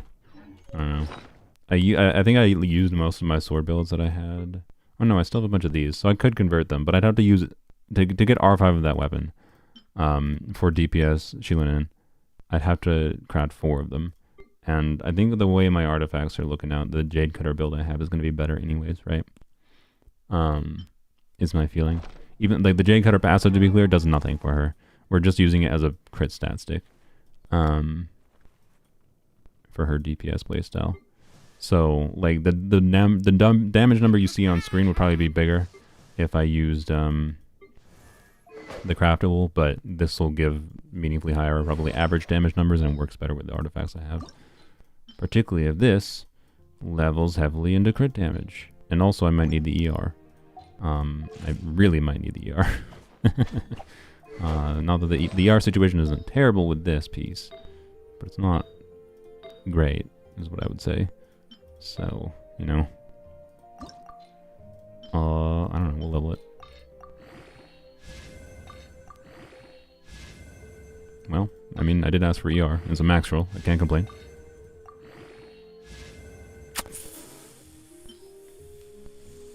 You know, there's only one dead stat on this piece. And it's attack percent for Shilinin. Okay, screw you too, game. I would rather just use this now, I think. Yeah. It's basically gonna, to be clear, right, like, if this piece rolls crit damage on the last line, you know, then it has 2 crit damage rolls, 1 def roll, 3 rolls that are relevant to Shilinen's damage, versus this has 2 crit rolls, 2 ER rolls, or 3 ER rolls, but it's 3 lower ER rolls. I'd rather just use this, because it already is leveled up, right?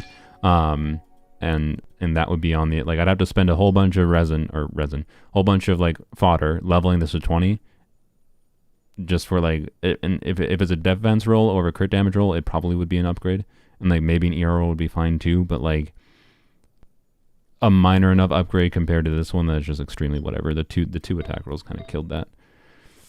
Okay, that's fine. So this is what my DPS Shilinin video would, or DPS Shilinin artifact stats would look like. 100% crit rate with 190 crit damage is not bad. She ascends with defense, so you know she'd have a bunch of defense. Obviously, this is not reflective of her overall stats. Hopefully, 130 ER would be good enough. I don't know. I think that's not bad. I think it's not bad for a DPS Shilinin if she can burst consistently with this build. With her DPS playstyle. The main team I'm thinking of using is Kachina on 4-piece scroll. Shilinin on this, and then Cloud Retainer, Farina would be what I'm doing. So yeah, I don't know. I think it'll be fine.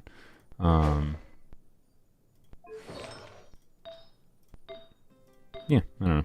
It's something I'll make like one video on, because it'll be fun. I think it's the most fun thing about her kit is the fact that she offers the ability to do that, and I want to see how it'll be. So yeah, we'll find out. We'll find out. It's good enough equipment to play her, right? Yeah, no, she's not a DPS, but you can play her in a DPS playstyle. Like, no, you shouldn't play her this way if you want to get the most value out of the character. The thing that is strong about the character is not her DPSing. It is not her DPSing playstyle. You can add Kazuha. Why in the world would I add Kazuha to the team? No. What? Why? Why would I? What? Kazuha does not buff Shilinin. I guess I could buff Farina more by doing Kazuha. I want to buff Shilinin.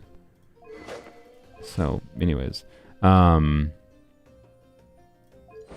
it is a decent build going for her, I think.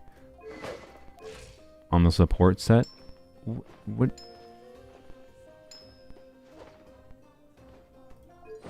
Oh no, you're talking your artifacts are rolling. Yeah, no, I know. Look at this.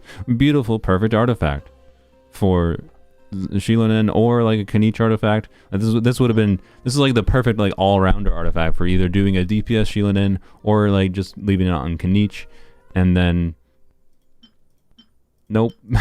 This was a 4-line too, by the way. 4-line, death percent.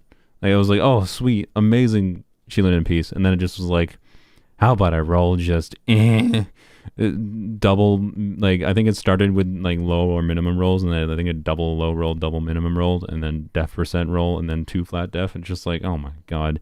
Like, it's not a bad piece, but also I will probably just use this as fodder for something in the future once I'm bored of doing DPS Shilin, right? Because it's not like DPS Shilin is going to be that much worse using this piece versus this piece, right? So, and in fact, I might end up using this piece anyways because, I don't know, like, yes, it has less defense, but it has a tiny bit more crit damage. It's basically the same CV because of how low rolls the crit rate rolls around here. And I'm already, like, with Jade Cutter already near 100% anyways, so, like, I don't know, and more ER, which might matter. So, I don't know. Point being, I've had pretty bad luck, yeah, on these pieces, other than, like, I got a really good timepiece, both attack percent and death percent, and then, you know, and it should get, like, a nice Dendro Goblet and decent attack Goblet. This might be useful for Chaska, we'll see. I assume if Chaska is made to, like, do different elemental types of damage, I'm assuming she will have some kind of passive that makes it so it makes more sense to do an attack percent Goblet on her rather than a Dendro Goblet, or a Dendro Goblet, rather than an elemental Goblet, is my assumption, because generally speaking, Hoyoverse doesn't want to make it so that you have to change your DPS character. Like, they like to make it so you can just farm one set for a character. So this actually might be a perfect Goblet for Chaska, we'll see. And I got this good circlet that I use this elixirs for, so I'm looking decent for Chaska, I'd say. And I'm looking decent for other DPS pieces, but I could still use more pieces. I don't know, it's just like I'm very much at, like, the point where it just feels not super worthwhile to spend a ton of resin in this domain, because I have usable enough builds, is all it is, so I don't know. Alright, not run C6 Goro.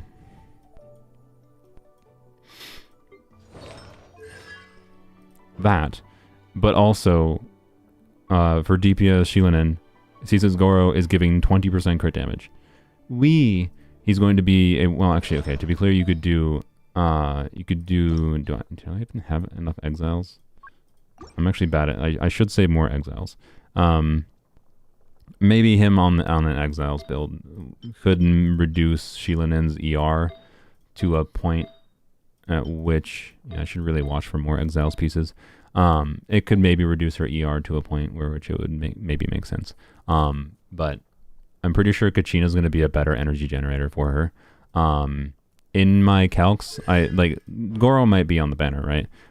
We don't know yet. But, like, I did calcs for doing Shilinen, Cloud Retainer for Rina, Kachina, and C6 Goro versus Kachina. Kachina was better. So, you know, to be clear, can you do Mono Geo as well? No. You can't. Not without C2.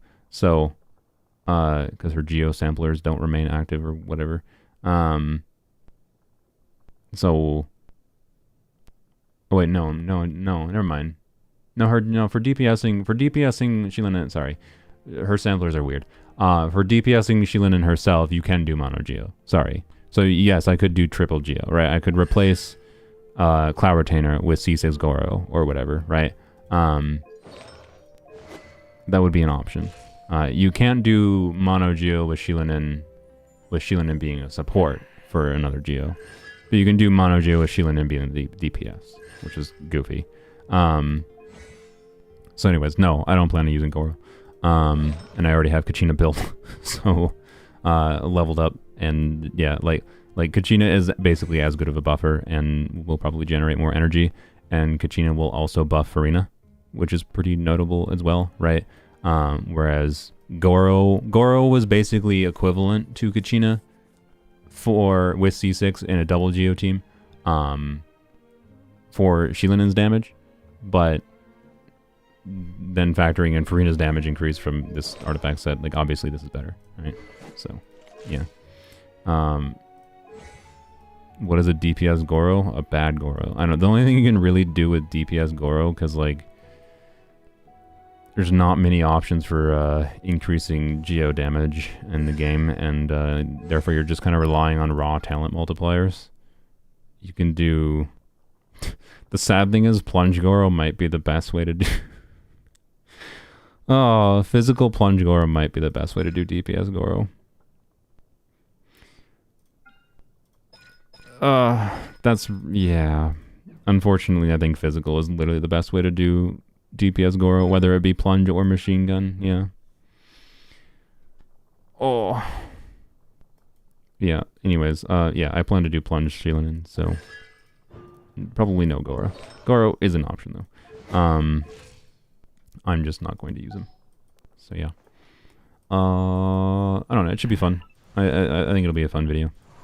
But it'll probably be a one-off, and then I will probably throw away artifacts like this one. Use it for future artifacts, whatever. I don't know. It's decent. Anyways, that was a lot of artifact yapping and plans for Shilinin, but next week problems. Spam charge attack works too. Yeah, yeah, technically. But his charge attacks don't have even that good of a multiplier. Like, his charge attacks had worse scaling than his plunges.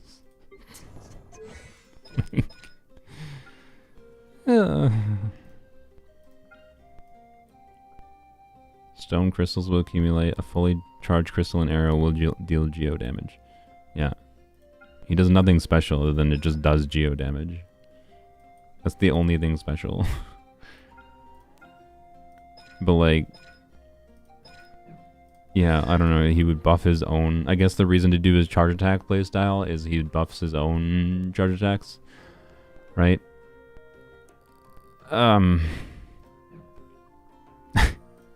It's not great, though. It's not great. Like, they're not def scaling, right? So... Oh... Did you miss the Arlecchino part? I mean, you missed the farming, but we couldn't actually craft the goblet because of the... limitation. I didn't realize when I made the stream originally. We couldn't craft the goblet yet because of the limitation of crafting one set per patch, so it'll have to wait till next week. So you technically didn't miss it. I'll do another stream next week, probably. It'll probably be during the Shilinin testing stream, as I will make that. I'll make the goblet. Oh my god, how much style am I gonna stick? There we go. So yep. Oh my god, I wanted to pick up the thing, not. Okay, we're gonna log on to Polearms Only again quick to look at the artifacts before I forget. And then that'll be the stream. Yeah. Stream tomorrow for the account fixing thing. Oops, that's not the break. Stream tomorrow for the account fixing thing. And then, yeah. And hopefully the Shao video tomorrow. If the Shao video doesn't come out tomorrow, then that should be out this weekend. I still don't know how I want to, like, make the Hybrid Raiden video. So it's probably just going to be a casual Hybrid Raiden yapping video. Half yap and half show different teams with Hybrid Raiden. It won't be as planned out as my original Hybrid Raiden video, to say the least. Yeah, I talked about Chaska a little bit earlier. I mean, the leak said nothing of important things about Chaska other than, like, her talents. Her talent passives imply that she might be a fairly interesting unit, and I hope so. But we shall see. Alright. Because I forgot to check these earlier. Last thing to check. Let's see if I got anything useful. Wow. Sweet. Wow. Sweet. I mean, look, maybe, I guess, for DPS Hybrid Gachina. I mean, I already got some pieces for DPS Hybrid Kachina. Wow. Ooh. Ooh. I mean, sure, I'll lock it, I guess. Wow. Wow. Well, okay. I'm very glad I logged back in to show you those artifacts. You guys really would have missed out on some juicy artifacts there if I hadn't logged back in. Oh my. Oh my. Those are really something. Yep. Should you pull for Xylonin or Shilinin? Or save for C2 Farina? I don't know. C2 Farina can be very much worthwhile, particularly if you're someone who, if you think you're someone who would like the idea of trying to abuse C2 Farina, in circumstances where like you can max out the damage bonus when you're just like using prototype Amber on a unit on the team, R5 Amber to be clear, like on Nahida, or on Sucrose or whatever other catalyst unit in the game, right?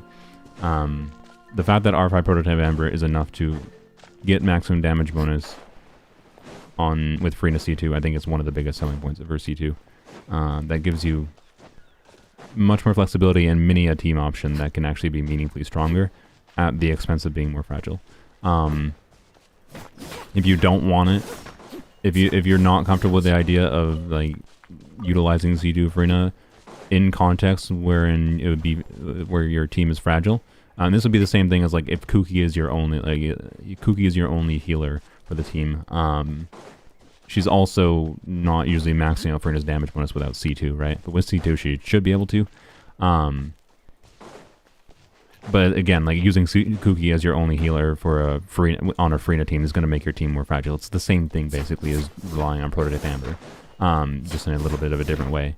So, the same context of, are you comfortable with the situations where you could most make use of the damage bonus being faster is most commonly like the fragile situations. Because if you don't like fragile teams, it's a constellation that basically is just going to make Farina do more damage most of the time.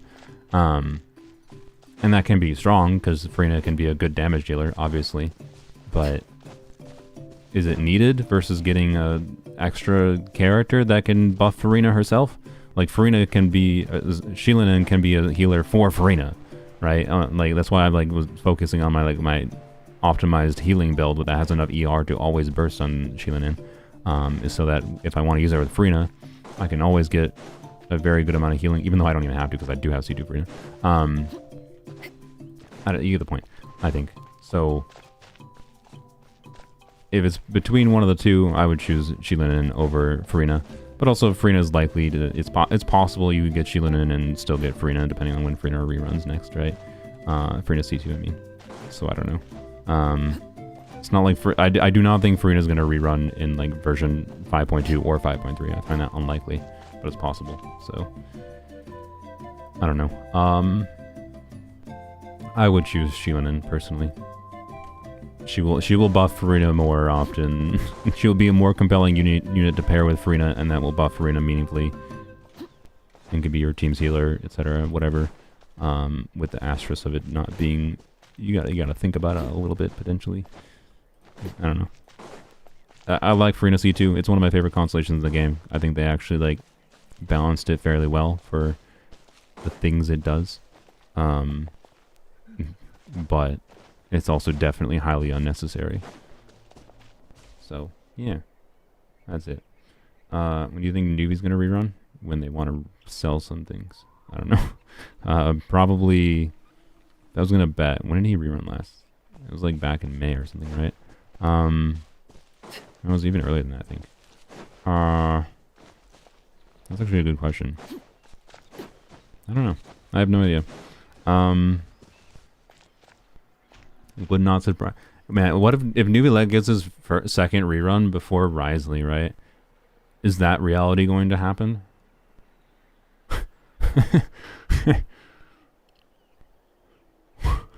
It might. It might. I hope it doesn't. That would be so stupid. But it might. It really might. So anyways, it's very possible or Nuvilet doesn't get rerun for quite a while too. So anyways, yeah. I don't know. Shilinen is a character that for many accounts you will definitely feel the value of having her. But also if you like already have Kazuha, I don't know, like with how uniquely relevant like Kazuha's grouping and his ability to do some valuable things off field is, I feel like Kazuha is still the better unit, but the context of Shilinen being a little bit easier to use just by configuring your team in the right way, and always having the res buffs rather than having to like do swirls to get resistance shred with VV on Kazuha, and like the uptime of things. Like I think Kazuha is the better character when, you know, because of like his uniqueness in the conjunction of buffs and other like things that he does with grouping and off-field damage potential. Both his swirl damage potential when he does the swirls when you jump on him, but also his burst. Whereas Shilinen is like, I think, going to be the better character for the average player as far as strengthening, like buffing existing units goes, right? But it's weird. I don't know. Like Kazuha was still very, very valuable for like casual players too, right? But he definitely takes more investment and is harder to use. So I don't know. It's weird. I think Shilinen can be the better character than Kazuha for more people, potentially. Even if I think on a like a numbers level, and not even numbers level, but just like the grouping, what the grouping value of grouping is and how unique that is in the game. Kazuha might still be the better unit, but it's weird. I don't know. It's interesting comparing the two units, and that's what will be ultimately interesting to test. But I think the higher, not the higher, the more you just like having units available to make, you know, your strong units even stronger. Like the more you just enjoy, you know, and it doesn't even have to be strong units, I guess, but the more you just enjoy characters you really like Arlecchino, like Nubilet, or even the likes, like I'm interested in testing Shilinen with Sethos, right, instead of Kazuha. Because like I'd say generally speaking, aggravate teams would probably prefer Kazuha on a damage level, but like I can also see meaningful value of having Shilinen instead of Kazuha in some like the aggravate Sethos teams I've been playing. So I don't know. Yes, I will be doing DPS Shilinen, but I'm just talking about on like the more generic, holistic level, comparing her supportive utility. She's an interesting unit. I think they've done a good job balancing her. The main thing that's like power creep about her is not her being better than Kazuha is kind of the point, but the fact that like, you know, now you can have a Kazuha tier buffer on both sides of the abyss, or you could have them both in one team, right? That's what is the actual power creep in her release. It's not actually that she's better than Kazuha in any objective manner.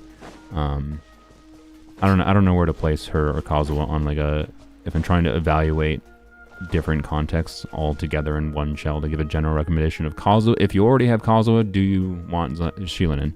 The answer is I don't know. I feel like I'm going to get meaningful value from her in a couple of different teams on my main account, but I also think because I have so many different options, I just won't feel like she makes that much of a difference. It is my general guess right now, but there'll be a couple teams where she does make a meaningful difference. Is my current feeling, having thought about it quite a bit for the last, you know, month-ish. Will Shilinen C2 work with Navia Plunge? Yeah, it will. There's no reason it wouldn't. So, oh, I'm sorry. I thought they would leave me to a chest, and I just murdered them. Oops. Guess that's a good way to end the stream. Yeah, Shilinen C2 I don't think is... I think it's not that good. If you, by the way, go watch Zajeff's. Zajeff's pre-release analysis was very like a low-level analysis. He didn't do like any calcs at all. I think, which is I think a little bit silly. I don't know. I don't understand why he didn't even like do worst-case energy recharge calcs, but it's fine. I get why he goes with that approach. But he did his takes with her. I think he drew the line. I think he did say Kazuha was. He thinks Kazuha is just better, but he's not sure. But he did a very good job at like breaking down different things with her. So if you're have questions about her, I would suggest actually going and watching his pre-release video. I think he did a good job there. So yeah. But yeah, I want her. He didn't spend much time talking about Constellation 2 or anything other than he did say the normal thing he said about C2 that I think I will relay if you don't want to watch it is that His good comparison is like, if you're the type of player where like the main reason you want Shilunin is because of like the fact that you can do Nubilet, Shilunin, Kazuha, Farina, right? And you know, yeah, that team will be really strong, and like you're considering getting Shilunin C2 for buffing Nubilet's damage. And that's the only reason you want Nubilet or Shilunin C2 is you just want Shilunin C2 just for buffing Nubilet, right? And that's your main priority. If you're in that situation, it would make more sense for you to go for Nubilet C1, right? Rather than going for Shilunin C2. So like, don't overrate the value of the damage buff that C2 gives. Is probably what I would say. Like, is the point of that kind of comparison he was making. But it's still a supportive constellation that gives value to potentially many different, and this is something he didn't mention, which I think was a bit silly, because like it's a constellation that can benefit many different characters rather than just benefiting Nubilet. But the point therein was that he understands that, right? But that his point was implied in his Nubilet example, where like if your only concern is buffing Nubilet, then it's not necessarily worth it to get Shilunin's C2 over Nubilet constellations. But if you're someone who likes playing with different characters, right, her constellation can buff many characters potentially and could maybe be worthwhile. But also, is it as worthwhile as having a whole, you know, having a Mavuika? Having a chat, like, if you're going for Shilunin C0 and you have enough wishes to also get her C2, like, potentially, it's probably going to be... Many players, I would say, would probably be preferable to get Chaska and Mavuika rather than getting one character's C2, right? So, yeah, I think her C2, people are going to overrate it a little bit, and I think a lot of people are going to get baited by her C2. It's kind of all it is. And to be clear, I intend to go for it. But that's because I want to do shenanigans with her Electro reduction.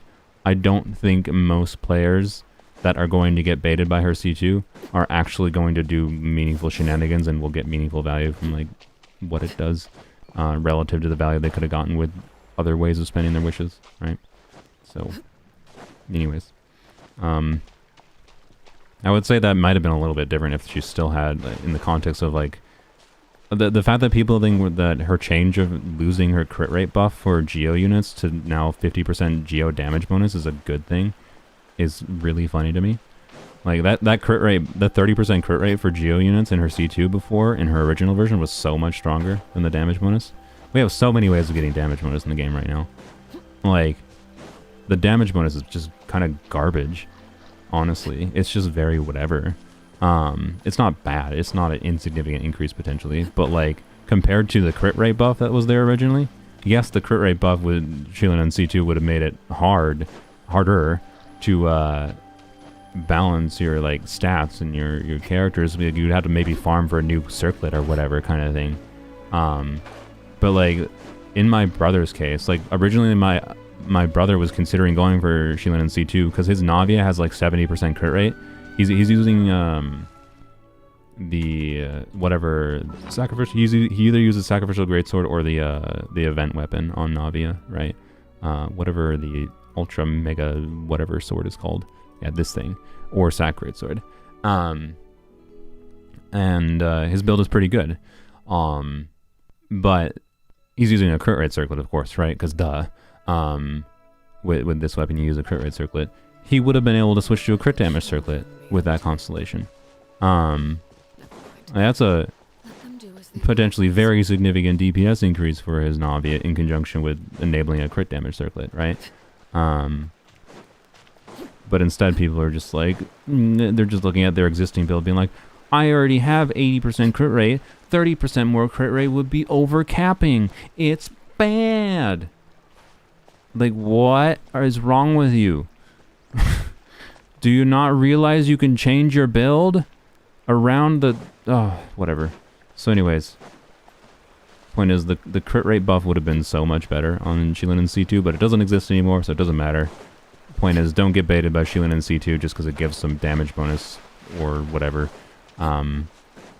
It can be valuable, but it's probably not worth it. That's my vibe. But also, you know, that electro buff, that cooldown reduction. There's so few sources of cooldown reduction in this dang game. In fact, as far as I remember, the only other source of burst cooldown reduction is Raiden C6, and her C6 is kind of garbage because it doesn't reduce her own burst cooldown. Like, Raiden C6 actually becomes relevant now if you also have Shilin and C2. Just, that, oops. So, anyways, I think the electro cooldown reduction is the only real reason to get it. And if you don't like the idea of messing around with shenanigans like that, then why bother? Right? That's my vibe personally. Chongyun, I don't. Does Chongyun do burst cooldown reduction? I don't think it does burst cooldown reduction. It's skill cooldown reduction, isn't it?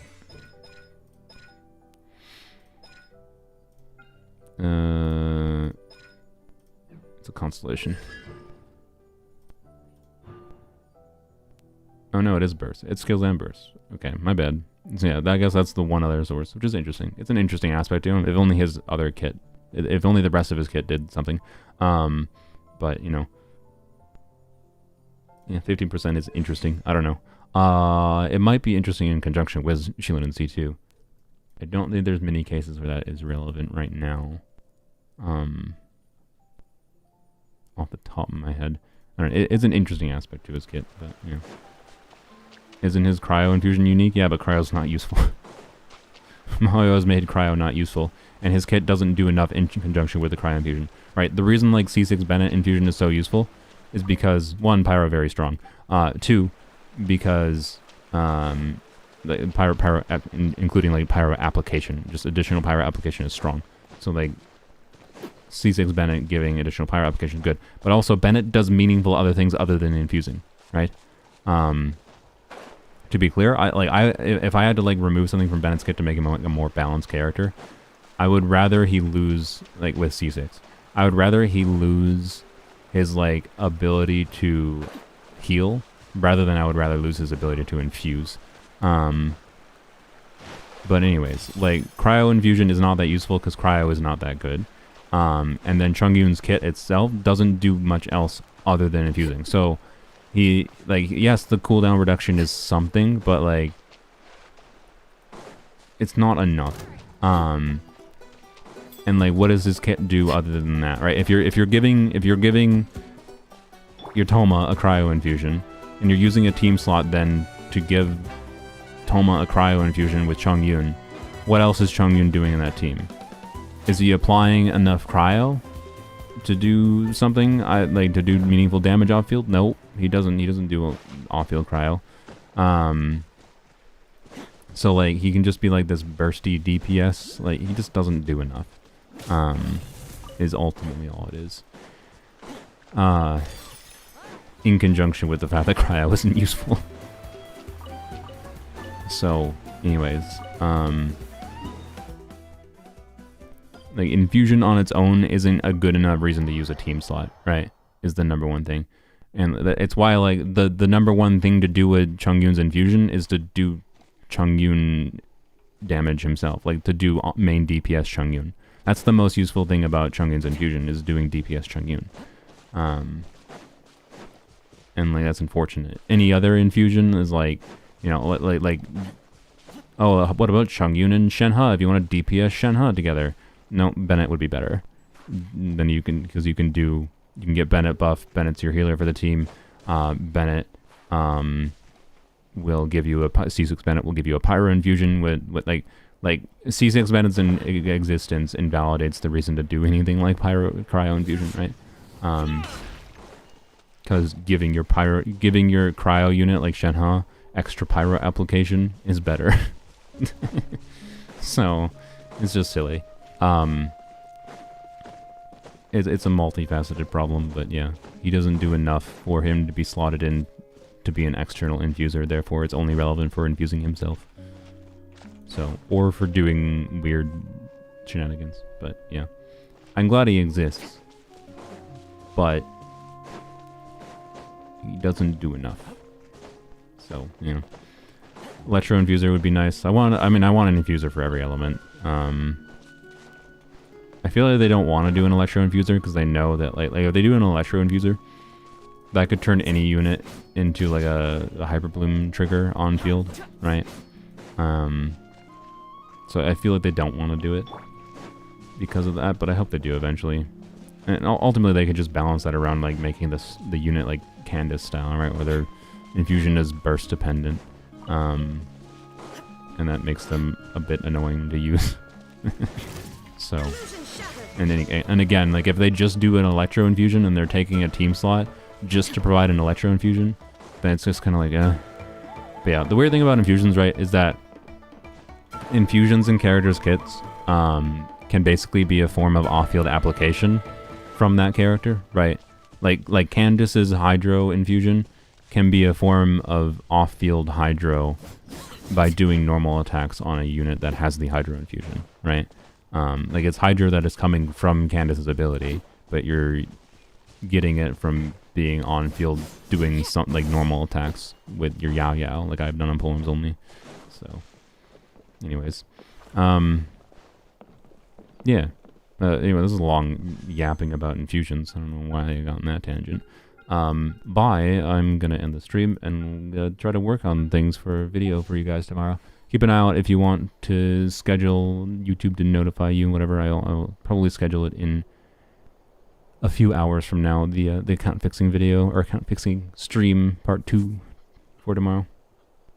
But yeah, bye bye. Bye bye.